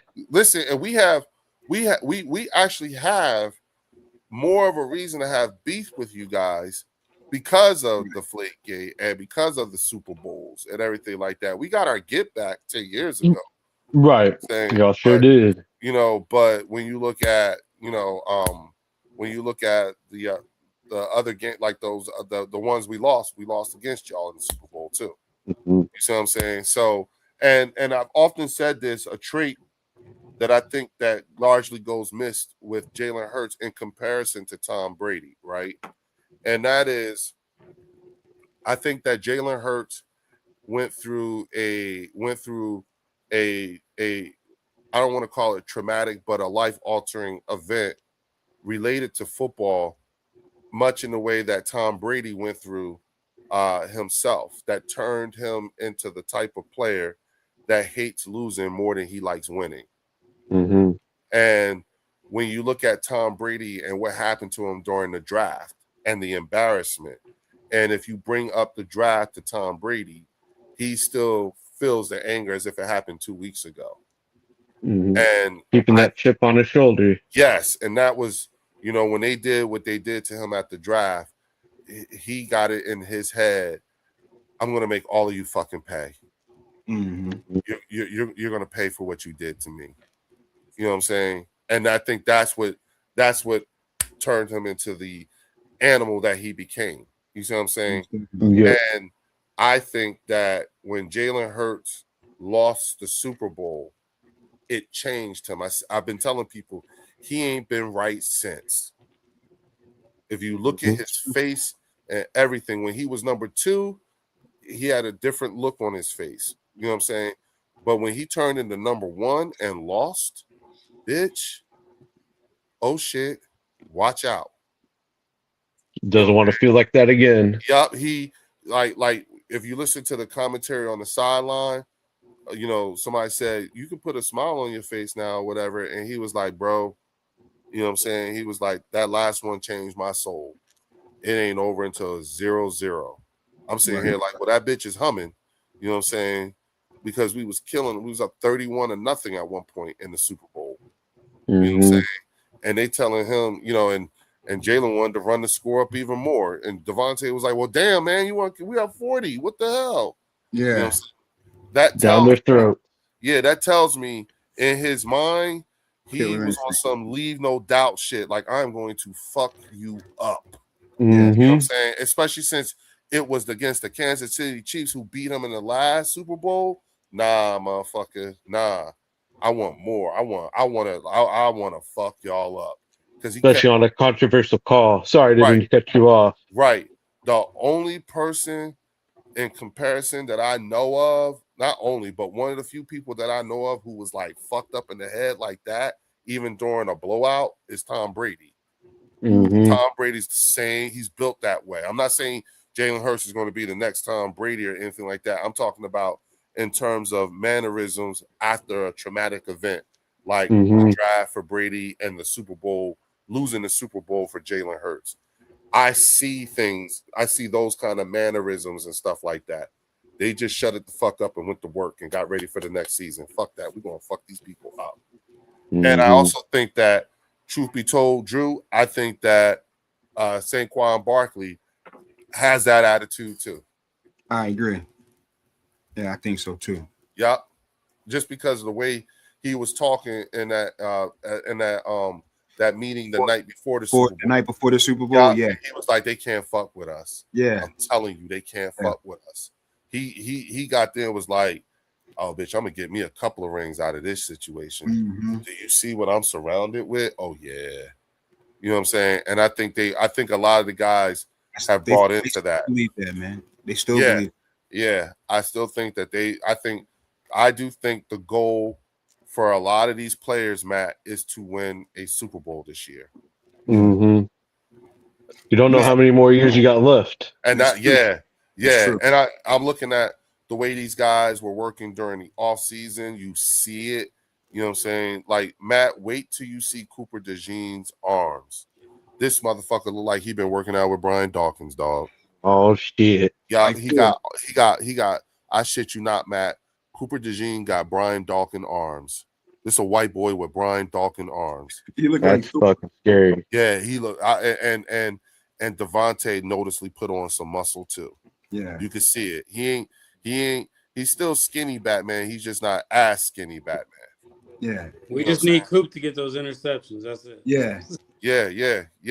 Man, I wanted to ask or get your feedback. You can see how the NFC East is a very competitive division.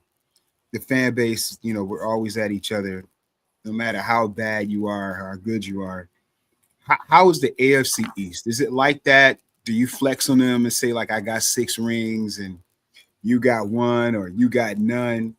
How is your guys' fan base? Because you guys got Bills Mafia. I don't know what Miami, if they, their fan base kind of reminds me of LA's fan base. They're fair weather. They'll come fashionably late to a game, football, basketball. They'll be late. You know what I'm saying? Because they just coming from the beach or something. But how is your fan base? Do you flex on them, about your rings, or are you guys a little bit more mild? We've been more mild here, but the mass holes are definitely coming out now. So with the Dolphins and the Jets, they've been in the dumpster, like you said, for the past 20 years. Yeah. They really don't have any room to talk because they've been picking top 5 for the past 15 years now and still haven't made any progress. That's the Giants and the Commanders here. Yep. And no one else has won the division since the Bills. The last time that it wasn't the Bills or the Patriots, it was 2009. So I can kind of see with the NFC East, with y'all swapping like division titles, like you said, it's been more I could see y'all bickering back and forth more, but our division's been trash, Can't so say nothing. it's They basically yeah, Yeah. exactly. even when the New England Patriots weren't good, the Bills did nothing with it. Absolutely nothing. Nothing. Just went to AFC Championship games and lost. Mm-hmm. If I'm the New England Patriots, I'm just like, you know what I'm saying? What bragging can the Bills fans do to the Patriots fans? What? Nothing. You know what I'm saying? We got 6 AFC championships over you, but that's not even a flex. You know what I'm saying? And you know, like again, you know, like whatever. You know what I'm saying? Yeah, you know, because again, we hear, you know, arrogance. We need to be more humble and all that stuff. And it's like, why the fuck should I be humble about winning? Fuck you. Yeah. Exactly. I'm not going to apologize for being good. Okay. Yeah. Exactly. Okay. If they want to talk, come win a Super Bowl or two. There you go. Get your weight up. Get your weight up. Okay. Okay. I ain't gonna front. I'm about to be a fucking menace now. and I'm doing I'm doing an NFC. You start that. Look, yeah, thank you, Matt. No, because you know what I'm saying? Like I just needed I talked to a real Patriots fan. Hey, you gotta be the villain. Be the villain. They already think you're the villain. Fucking play the villain. You know what? I'm going to be the bad guy. Yes, that's what I intend to do. Bad boy. I revel in it. Yup. And I'm gonna be like, yeah. Hey, listen. As far as the New England Patriots is concerned, that fan base, they looking at us like, yeah, do that. They told us to be the villain.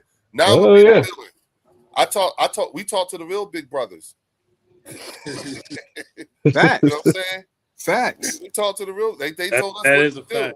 fact. Facts. They just told us how to wear it. Yeah. They're gonna hate you regardless. Make it fun. Now, one thing, it kind of goes to what you were saying, Drew. Like look at what the Patriots did. Look at what the Bengals did to get to where they are.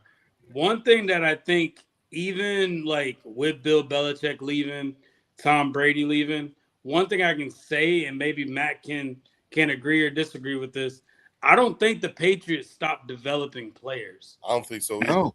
Again, I don't think so. No. and I think that is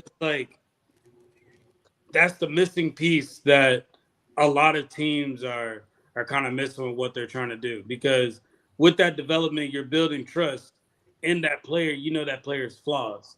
So now you actually like hide that player's flaws and bring out their strengths. So like with that development piece, we hear a lot of teams that they just want the finished product. Right. They don't care about bringing in somebody to develop, bringing in a vet. But one thing we can say about the Cowboys now, with them bringing in Von Miller, we know Von Miller ain't going to come in and be wreck shop. We know, but we know that he's going to come in and help develop their edge rushers that they have. And that's kind of what I see it as. And I think some Cowboy fans that are out there that do see that as well. Yeah. As more of like bringing them in to help develop. His production is not the value. Yeah, we had that conversation over the summer. The teaching, bring in Kobe Dean. Yup. And maybe Kobe Dean can help get them on track for what they do. So one little nugget that we're giving them by giving them Christian Parker is saying y'all aren't developing anybody. Yeah. Since y'all can't develop anybody, let me bring in the coaches that can do it. Hence why they brought in a lot of college coaches. Yeah. A college coach is going to be a little bit better at developing a player than an NFL coach. NFL coach is kind of hoping that you already know what to do. You got the basics down and you got the fundamentals down. So that is one thing that we can say that we're noticing on the Cowboys side. But as far as these other teams, I don't really see the development. But yeah, it's good that you mentioned that, Drew, because the development piece is always big for me when it comes to these players. Like, you look at what we did with them, and another good thing is those players are willing to take less money due to they saw that you saw something in them and you're willing to work with them. The coaches too. Yeah, unless you're Milton Williams or Javon Hargrave. That's different. Or anybody like that. Like, we know we can't afford that person. Yeah. That And point. that's been Look- my whole point with them, Warren, is that like I'm not saying that they're trash. Never have. I like what Dallas is doing. I like what the Giants are doing, right? Washington's kind of an enigma. I mean, I don't really know what's going on. I know they're gonna have a lot of money, so I don't know what they're gonna do.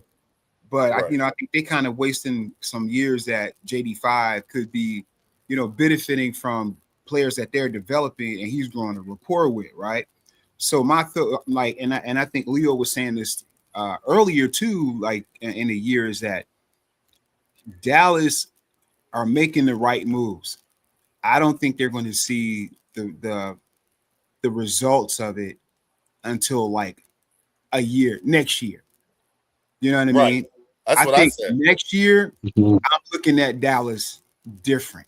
Yeah. You know what I mean? Like, okay, Yeah. depending on how well their draft is, Yeah. seeing that, CP is he's going to get rid of some more guys that don't fit his system, because there's guys in there that don't fit.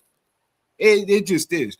You just need the bodies, because you can't play with 8 players. You got to play with or 11. someone you expected would be a good fit. Exactly, right? Totally.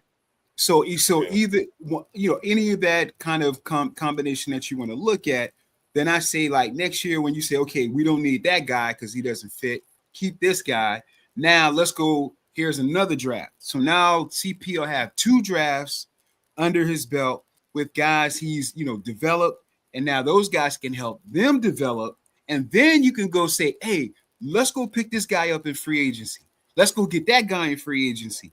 Now it's like, okay, now you looking scary, because that's what the Eagles have done and have been doing for over a decade now. So when we say, I don't think you guys will be ready, and again, I could be dead wrong, but we have the experience here, and I think next year is when I think Dallas can make that jump. The Giants, I don't know. They have a lot of talent, but We got to they don't. see. Who It's one have of the they things we got to developed? see. Mhm. Yeah. Like, we who gotta have they see it. developed? And when I say develop, I don't mean first, second round picks. Like, those are first and second round picks are pretty You're solid. expected to start 1 or 2 Yeah, years. especially if it's high in the draft. I'm talking like 3rd round on down to 7. Who are you Mhm. developing? Undrafted free agents? Who have you brung along, and that they are making either they're starting or they're playing a contributing part to your team, where it's like, oh dang, this dude is an important piece. Jordan Mailata is one of the best tackles in the NFL. The hell with the division. He's one of the best tackles in the NFL, and we developed that dude from nothing. Look it up. What Bernard Lamar and the Bernard, freaking Josh kid. I was just Wayru, about to say that. Yeah. I Joshua heard. Wayru. I was hearing one of the I can't think of his name, talking about, he was like, look, for them to come off the street and never to play a game before, and for them to be double teamed, double block, cut block, and to almost make tackles and do things. He was like, dude, that's crazy. He said if they keep developing these kids, even if one of the 2 hit, that's still like a bonus. And we've seen that with New England. Look at Julian Edelman. Julian Edelman wasn't a high draft pick. You know what I mean? He came in. I remember hearing him Tom talk Brady about wasn't a high draft pick. Said it Right. again. Tom Brady. Yeah, that's what I'm saying. But I remember Julian Edelman talking about how he was getting schooled by Randy Moss. Mhm. You know what I'm saying? He was watching Randy Moss work. Just listen to Julian just talk Edelnut. about Randy. I don't know. Yeah, Edelnut. You know what I'm saying? Mhm. So it's that type of stuff where we get the arrogance because we know our team develops. New England, they develop. Good teams develop players. And Even we the haven't Chiefs. seen I that put in the the Chiefs rest. up there too. Yeah. Chiefs, definitely the Chiefs. Yeah. And Yeah. Dallas the last few years, they usually draft good, but lately they haven't drafted so well. And But who are Dallas they wants a really finished developing? product, Drew. Well, They Exactly. want a yeah, finished product. see, That's right, the thing. right. What they I want agree is with they want instant success. Yeah, They want instant the gratification. yeah. Let's be serious. Things went great for the Patriots in 25. Easy schedule. Vrabel getting some of that Rossini 2026 tougher schedule. No Rossini pie. Yeah, Chris, Hey, but that's not what we're. Chris. You're right. I get it. I get your point, but that's not what we're talking about. Right. You know what I'm saying? We're talking about the years of development prior to the Vrabel. We're talking going back to the Belichick years. You know, in terms of again winning football, and because of that is why, you know, like see again, you know, you see Matt, we get these kind of comments. It's all about Rossini and all that stuff. It's the you see what I'm saying? But one thing, sorry to cut you off, Leo, but one thing about that comment in there is bringing up an excuse. Exactly. And it brings up an excuse when you can't just say, okay, they got better. They still got better from whatever they did. They still got better. Right. So it's not going to be a complete drop off from what they're doing. Well, like if Matt we told us, they just really have to get through the Bills. That's it. well, if you think about it, you know what I'm saying? If we subscribe to this, right, then there's no show. There's no winning culture football talk. That's not winning culture football talk. Yeah. You see what I'm saying? You saw how fast we got through the whole AJ thing. You know what I'm saying? And you saw how Matt took that on the chin. Duly noted. Thank you. That's how he was. You know what I'm saying? He didn't. You know, Matt wasn't threatened. He didn't come off. He didn't. You know, he was like, okay, got you. Thank you for telling me that. Duly noted. And let's keep it moving. You know what I'm saying? Cowboy fans, Giant fans, you know, Commander fans, they can't. You get comments like that. They can't begin. See, this is why they're not qualified to have winning culture football conversation. They can't. Again, you know what I'm saying? And again, you know, these things we're saying is why we sound arrogant to them. Matt did think about it. You know, Chris, when you get a chance, hit rewind on this and look at the first 20 minutes of this conversation. You know what I'm saying? Maybe you understand, maybe not. I don't know. Your team ain't, you know, you got bigger problems to worry about than Diana Rossini right now. That's all I'm saying. Yes, your husband for a quarterback has some issues. You know what I'm saying? That being said, going back to winning culture football talk, you know what I'm saying, Matt, you know, do you think that, you know, because I often say it this way, you guys went through, we're in this period where in the NFC East, we are a team that is retooling. The Commanders, the Giants, and the Cowboys are teams who are rebuilding. You know what I'm saying? Mhm. And I think that Dallas has one more year of rebuilding, and then they have to retool what they spent time building up. Now, that being said, you know, whereas for us, I think what's going to come down to it in the next couple of years is not so much about coaches or players, but the difference between the organizations will primarily be highlighted, I think, through the front offices. Mhm. I think that's where because of, you know, when you think about draft capital, contracts, you know what I'm saying, you know, new coaches, you know what I'm saying, those things, the ability for player acquisition, all those things, I think the Philadelphia Eagles front office is playing at a much higher level, reminiscent of the way the New England Patriots did during those long runs of sustained success. Do you agree with that?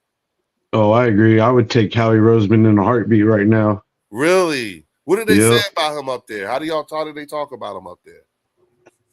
Y'all don't want to deal with Howie because he's going to get the better end of the deal. That's the talk. That's the kind. Oh, really? Yep. Oh, the Jedi mind tricks. Yep. Well, If Howie's calling for one of your players, you must have something. Well, this is how I characterize the AJ Brown trade too, because you were aware of the massage therapist situation and the wives and all that stuff, Mhm. right? And Yep. I'm thinking in my mind, first of all that shit went down 3 years ago. We didn't even know. Okay, Matt, like we just found out less than 6 months ago, like what all fucking happened. Mhm. You know what I'm saying? And well, not even when did free agency start? March. They opened up March. No, April. March. Yep. March. Yeah, that's when y'all got AJ, right? A little bit after No, that. Right? we got him June 1st. Yeah, June. Okay, 1st yeah, is that's when right. He was the post. Whenever, y'all could trade him, make him more manageable.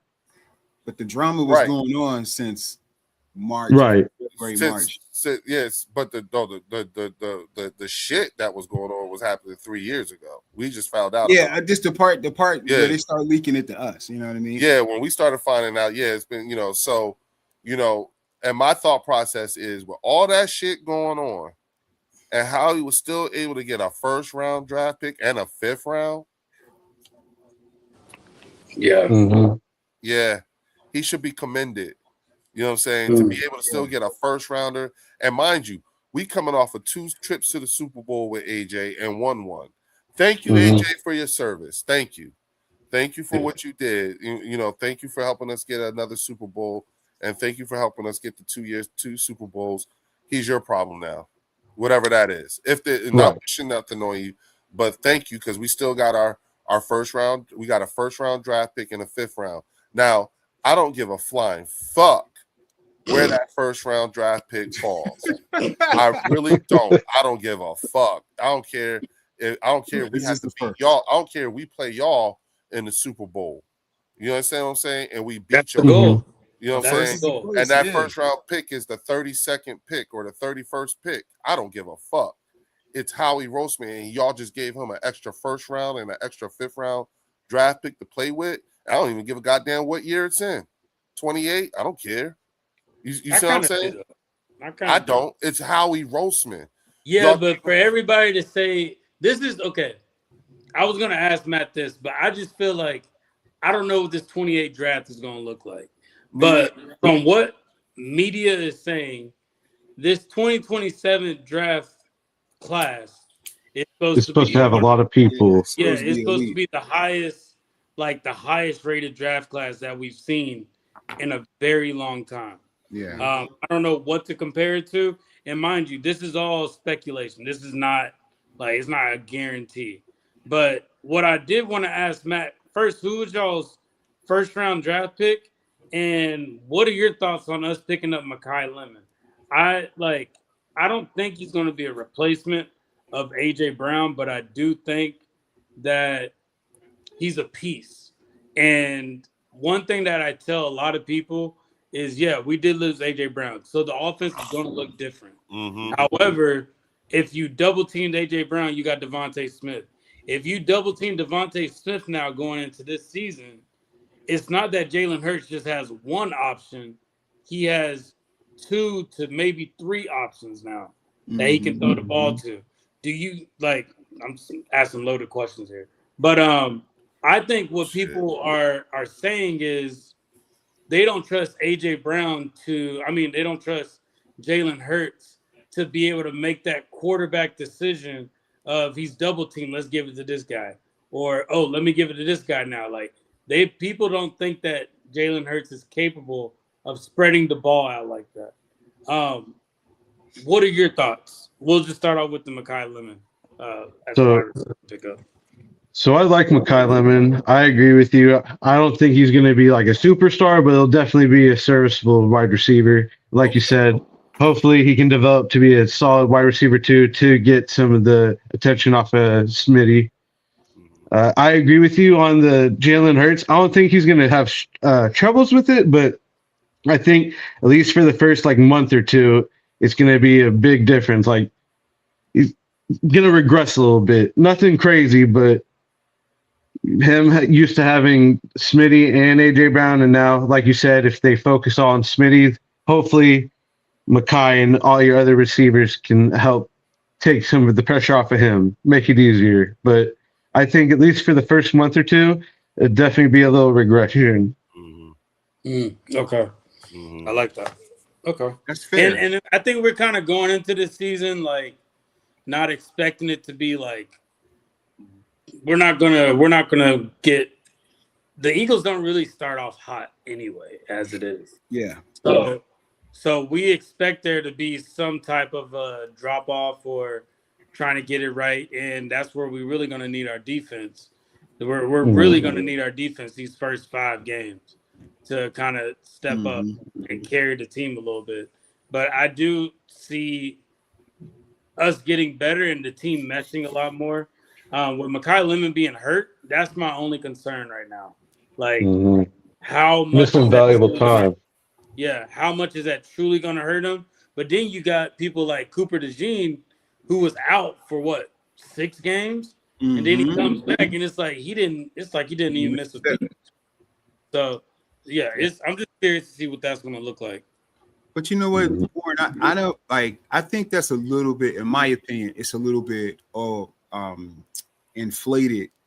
Like receivers missing. Like I'm not saying that it's not important for him to be there and to be in the mix, but how much is he really going to do when there's 90 players on there? It's going to be limited, right? When we cut down to 53. He's going to get that time in with Jalen because it'll be what by the 53 they'll have the 2 men, the 50 they'll have by 2 weeks to have the 53. So then I think that's where him and Jalen can kind of get their connection during their practice when you have your squad. You know what I mean? And depending on the type of routes that he's going to be running, what he be doing, crossers, slants, and intermediate plays. How much time does he really need to get that connection with Lemon? You know what I'm saying? So I think it's a little bit overblown in my opinion. I think he's going to be fine. I'm not really worried about that piece. I just want him to be healthy, so when he starts, he can continue to play throughout the season, and just get the speed of the game and really understand what it is that he needs to do. I'm more concerned with that than him just like missing training camp.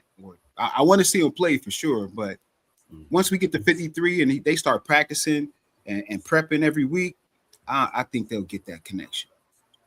That's just me. Okay. No, I like that. Well, hey, we are past that 2-hour marker. Hey, Matt, I appreciate you coming on here. I think this is the first time both channels has had a Patriots fan, right? Yeah. Is that right, Leo? What's that again?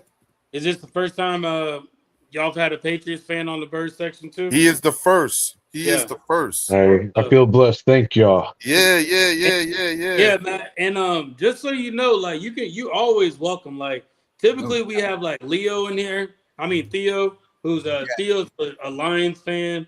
So we welcome other fan bases to come in because at the end of the day, we just here to talk ball. Like, we got some of our regulars and stuff like that. Yeah, we just trying to talk ball. So you always welcome to come in whenever you want.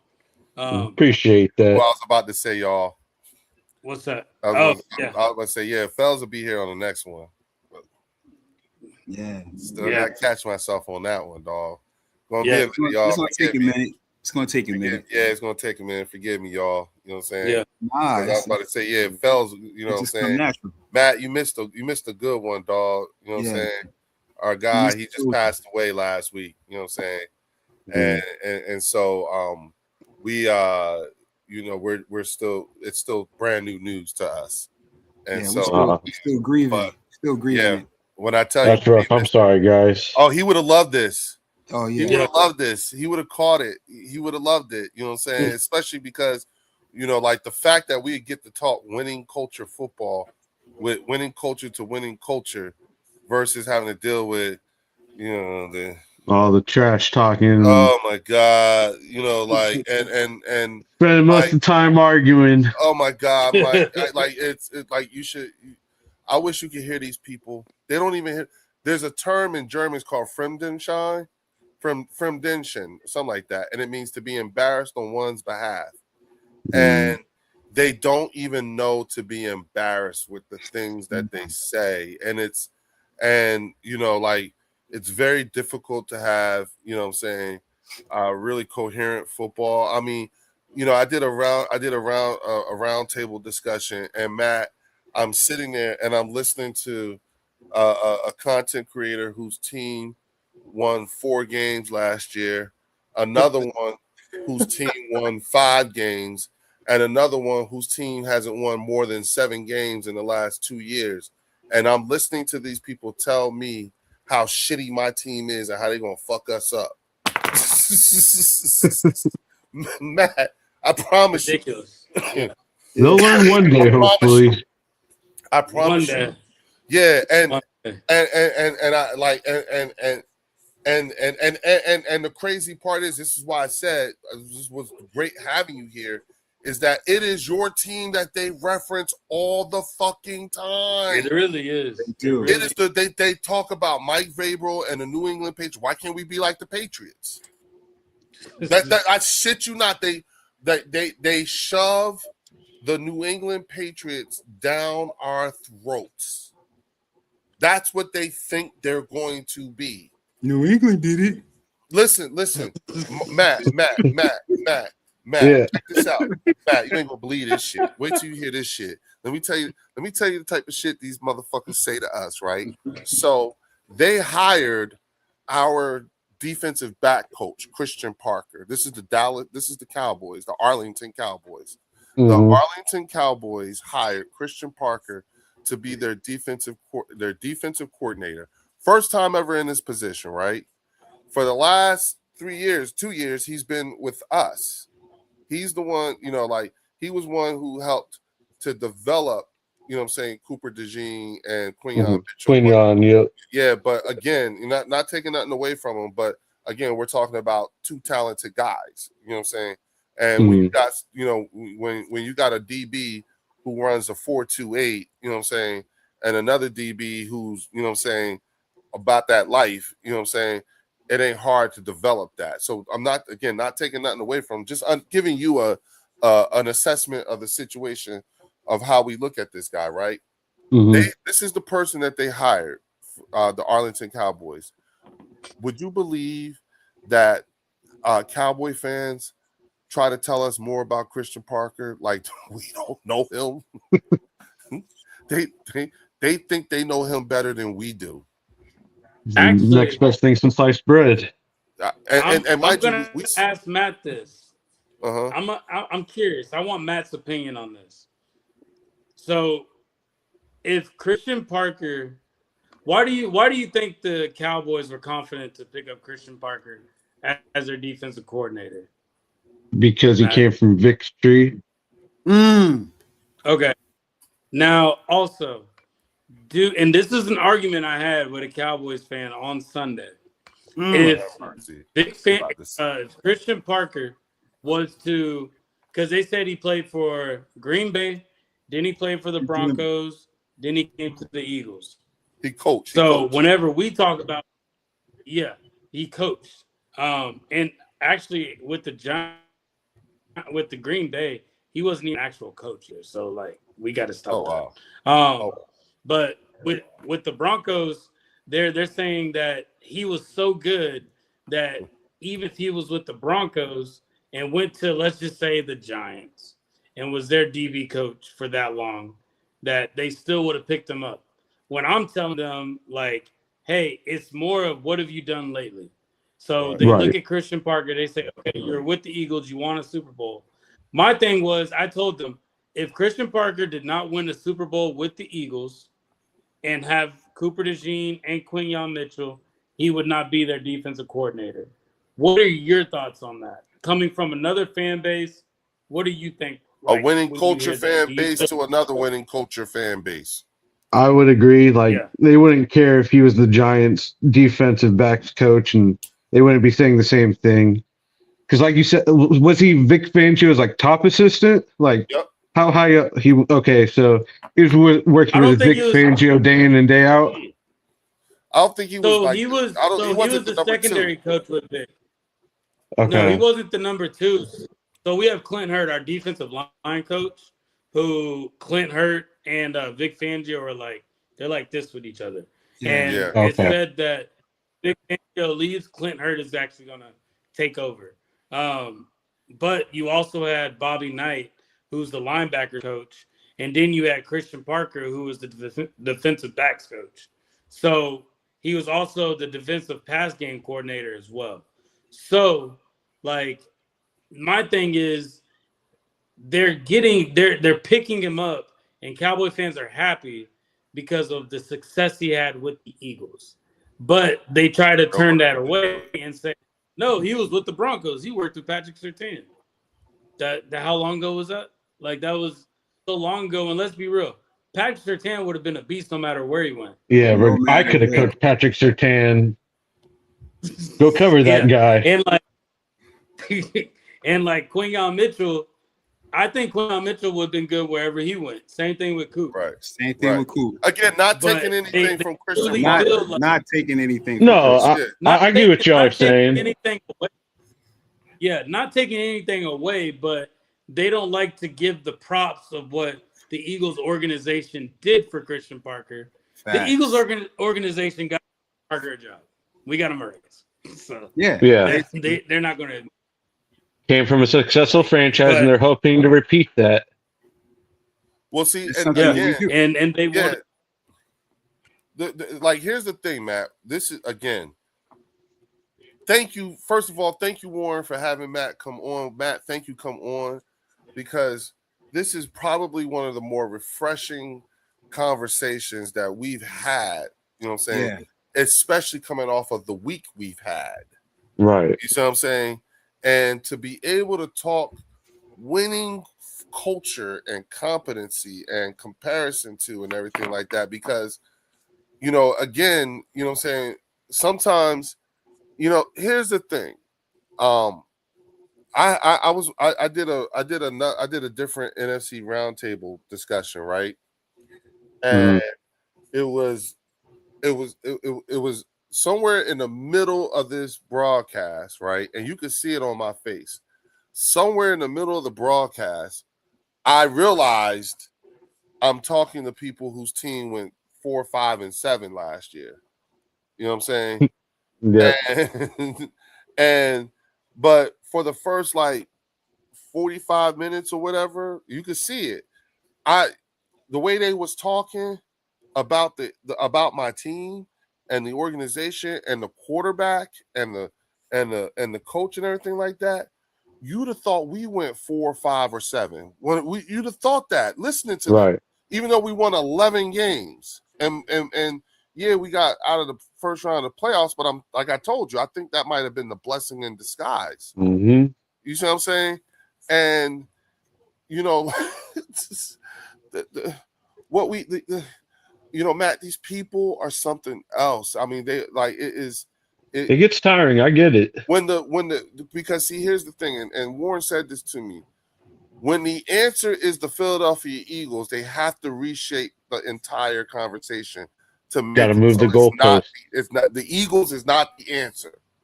You know what I'm saying? Yeah. The Eagles, no matter what, the No Eagles, matter what. no matter what, the Eagles cannot be the answer to this question, and they avoid it like the fucking plague. And even when they tell you, we do admit it. No, the fuck you don't. Actually, saying? ask him the question. Who is the standard in the NFC East? The Eagles. No, see. We paid them to say no, that. no, Paid him to Matt, say- Matt. hold up, I Matt. swear, like Wait, no, for the wait, past wait, 10 Matt, 10 years, don't it's do it, been no, Matt, wait, no, and that's fucked up, Drew and Warren, because Matt don't even know what the hell y'all just did. This is fucked You know up, he's and gonna I'm trying come. to tell y'all, this is Somebody the gonna shit, say it. Matt. Don't say another word for a hot second. They fucking with they not fucking with you. They using you. nah. Fuck I with- get you. They I trying to gotta use you. drop anyway. I gotta go pick up Bye, that one. Nick. Bye. Get off. They trying to use you. And Drew do that shit. Drew run too. Whenever they do this shit. So this is what they doing, right? So they using you to make the rest of the NFC East mad. And what they doing is like you're about to say something that for the other teams is going to come across as arrogant. You know what I'm saying? Drew and Warren be playing bad cop, worst cop. That's what they do. And I got you. yes, and it's real fucked up. And so you was about to do that because here's the thing. You do realize when we go back to our respective channels and you're gone, we're gonna have to hear about this whole conversation all week. We're gonna have to hear about it all week. They're gonna be mad. They ain't gonna like us no more. Even more, they ain't gonna like us even more. They're gonna. This is all Matt. All we was doing was talking some arrogant shit. You know what I'm saying? The Eagles and the Patriots fan base ain't that's the problem. They're too arrogant. You know, like You know what I'm saying? And they're gonna hate me more because they're gonna be like, Matt was all right, but it was that goddamn Leo and Drew and then Warren. Like that's what I'm telling you.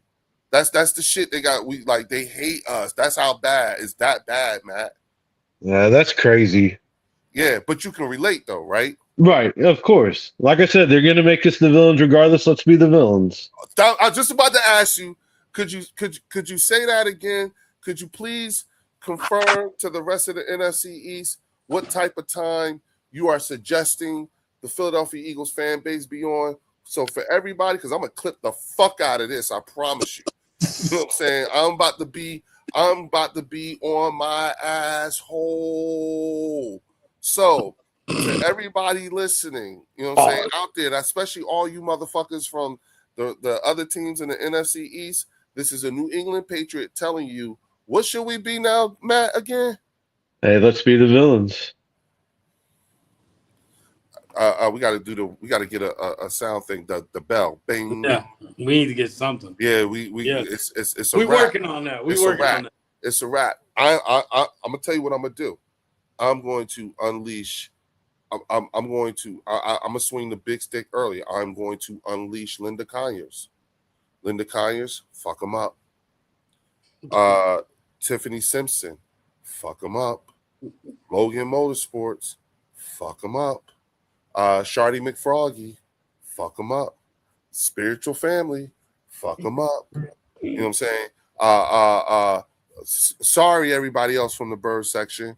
You know what I'm saying? Who's the because Matt, we have a lot of non-Eagle members on our page, and they keep us. And I love them because the number one rule on the Bird section is when your team is up, you can't say nothing. You know what I'm saying? And I have 0 moderators, so no one can silence anyone else. You know what I'm saying? Like, I can't see the chat, but if I was in the chat right now, I could tell you right now, if you can see the chat, I promise you the chat is a vibe all by itself. You know what I'm saying? Because I'm not the host tonight. Normally I host. Oh, yeah, it is. Yeah. It's the chat going nuts, ain't it?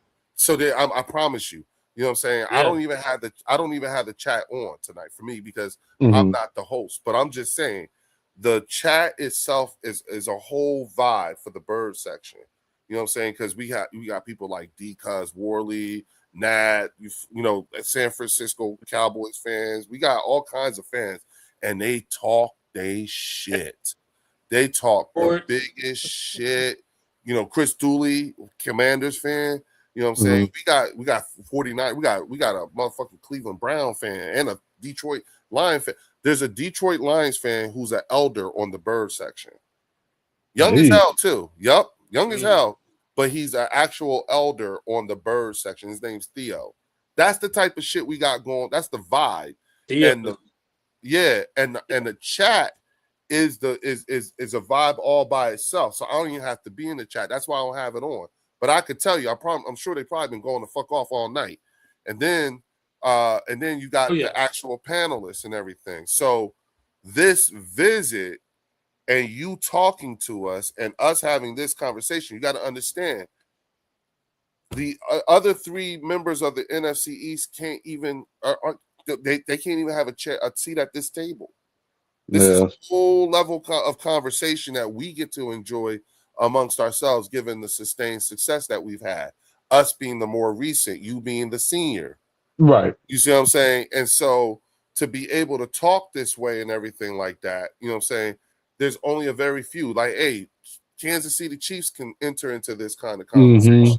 You see what I'm saying? You know, hey, the Seattle Seahawks can just sit here, but they can't say much.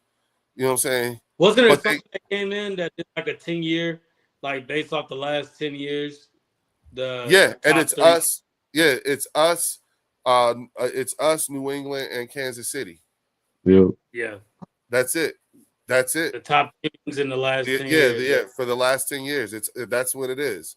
And that stuff right there, just even like, see, when Warren said that, right, what that did to the non-Eagle fan base in the Bird section is he just stirred their spirits up. Now they're gonna be cussing us out and everything like that and talking shit and telling us that we being arrogant. That's what this is going to happen to the members, to the non-members of this table and conversation. and that's every team in the NFC East as well as every team in the AFC East. So that's the problem. This is a higher level of conversation they're not built for.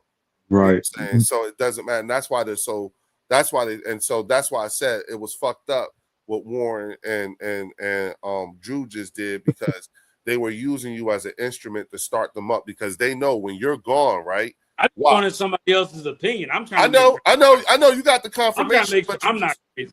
but That's you was all. poking and you was twisting it. You was just twisting it, and Drew was I Messing didn't with the realize wasp I was nest. doing it. My eyes were closed. yeah. Well, again, you know what I'm saying? This is one of those conversations I guess we're just gonna have. Listen, Matt, when you come on, we can't have nobody else on unless they're a Kansas City Chiefs fan. And I got somebody, Reggie. Oh, yeah, that's a good Yeah, one. so you know what? That's what I'm gonna do. Matt, the next time we're gonna get you on, and then we're gonna bring my boy, my business partner, Reggie Harris. He's a former Arena Football League GM, you know what I'm saying? And Oh, hell yeah.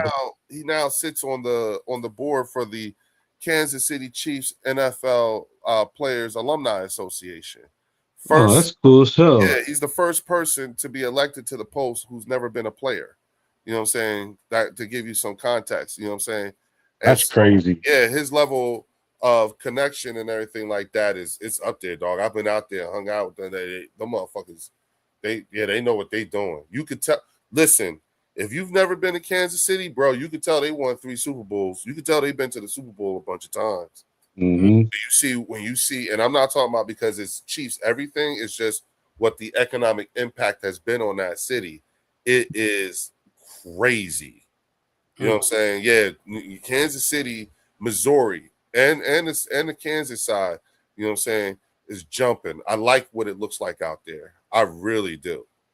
You know what I'm saying? So it's something, you know, like you could tell, you could see it, the economic Right. impact. Yeah. And I think those are things that will, you know, just like in Dallas, you know what I'm saying? Jerry brought F1 Formula Racing, he brought UFC, you see it, you could see it. You know what I'm saying?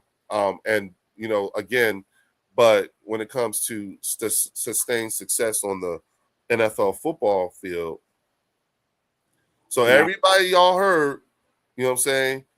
Take on the villain thing. Matt just unleashed. Everybody I just named and the ones I didn't. Y'all know who y'all are. Go get them. Get them.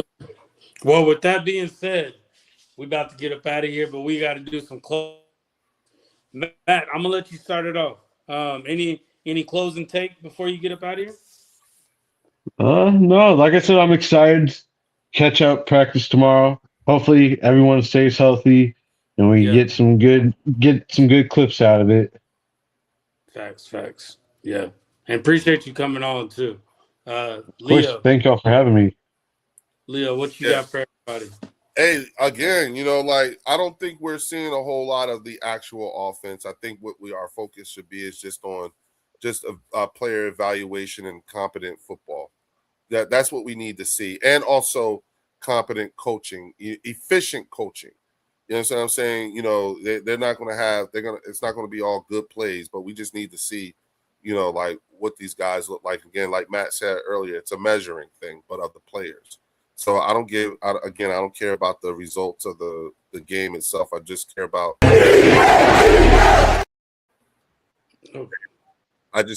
results of the practices, the joint practices. That's it. Facts. Well, hey, it was good having y'all on here. Appreciate y'all coming in. Don't forget to hit that like and subscribe button on your way out. And hey, it's the Eagles Collective. We out. Oh.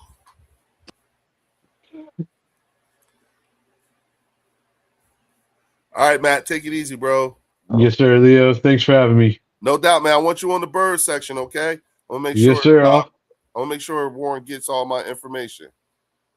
Appreciate that, Leo. All right, later, bro. All right, later.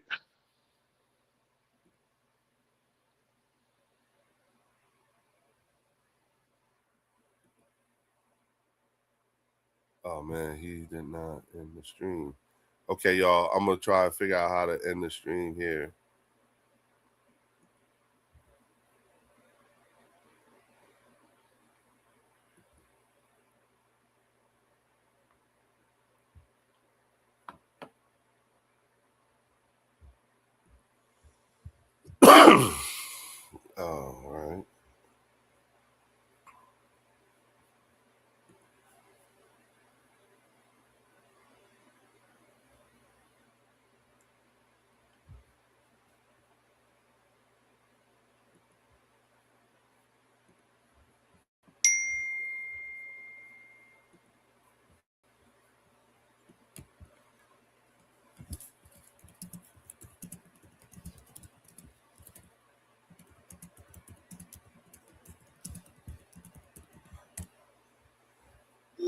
Sorry, y'all. I don't think Warren realizes that he's still live. So he's got to come back in and end it. So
We've been done that here. We've done that there. I want to do special. You gonna get all those things wrong about me, but one thing you can get right. I'm a fucking champion. I watch film throughout the whole week. These guys can't fix. So I just keep my focus singularly on the collective.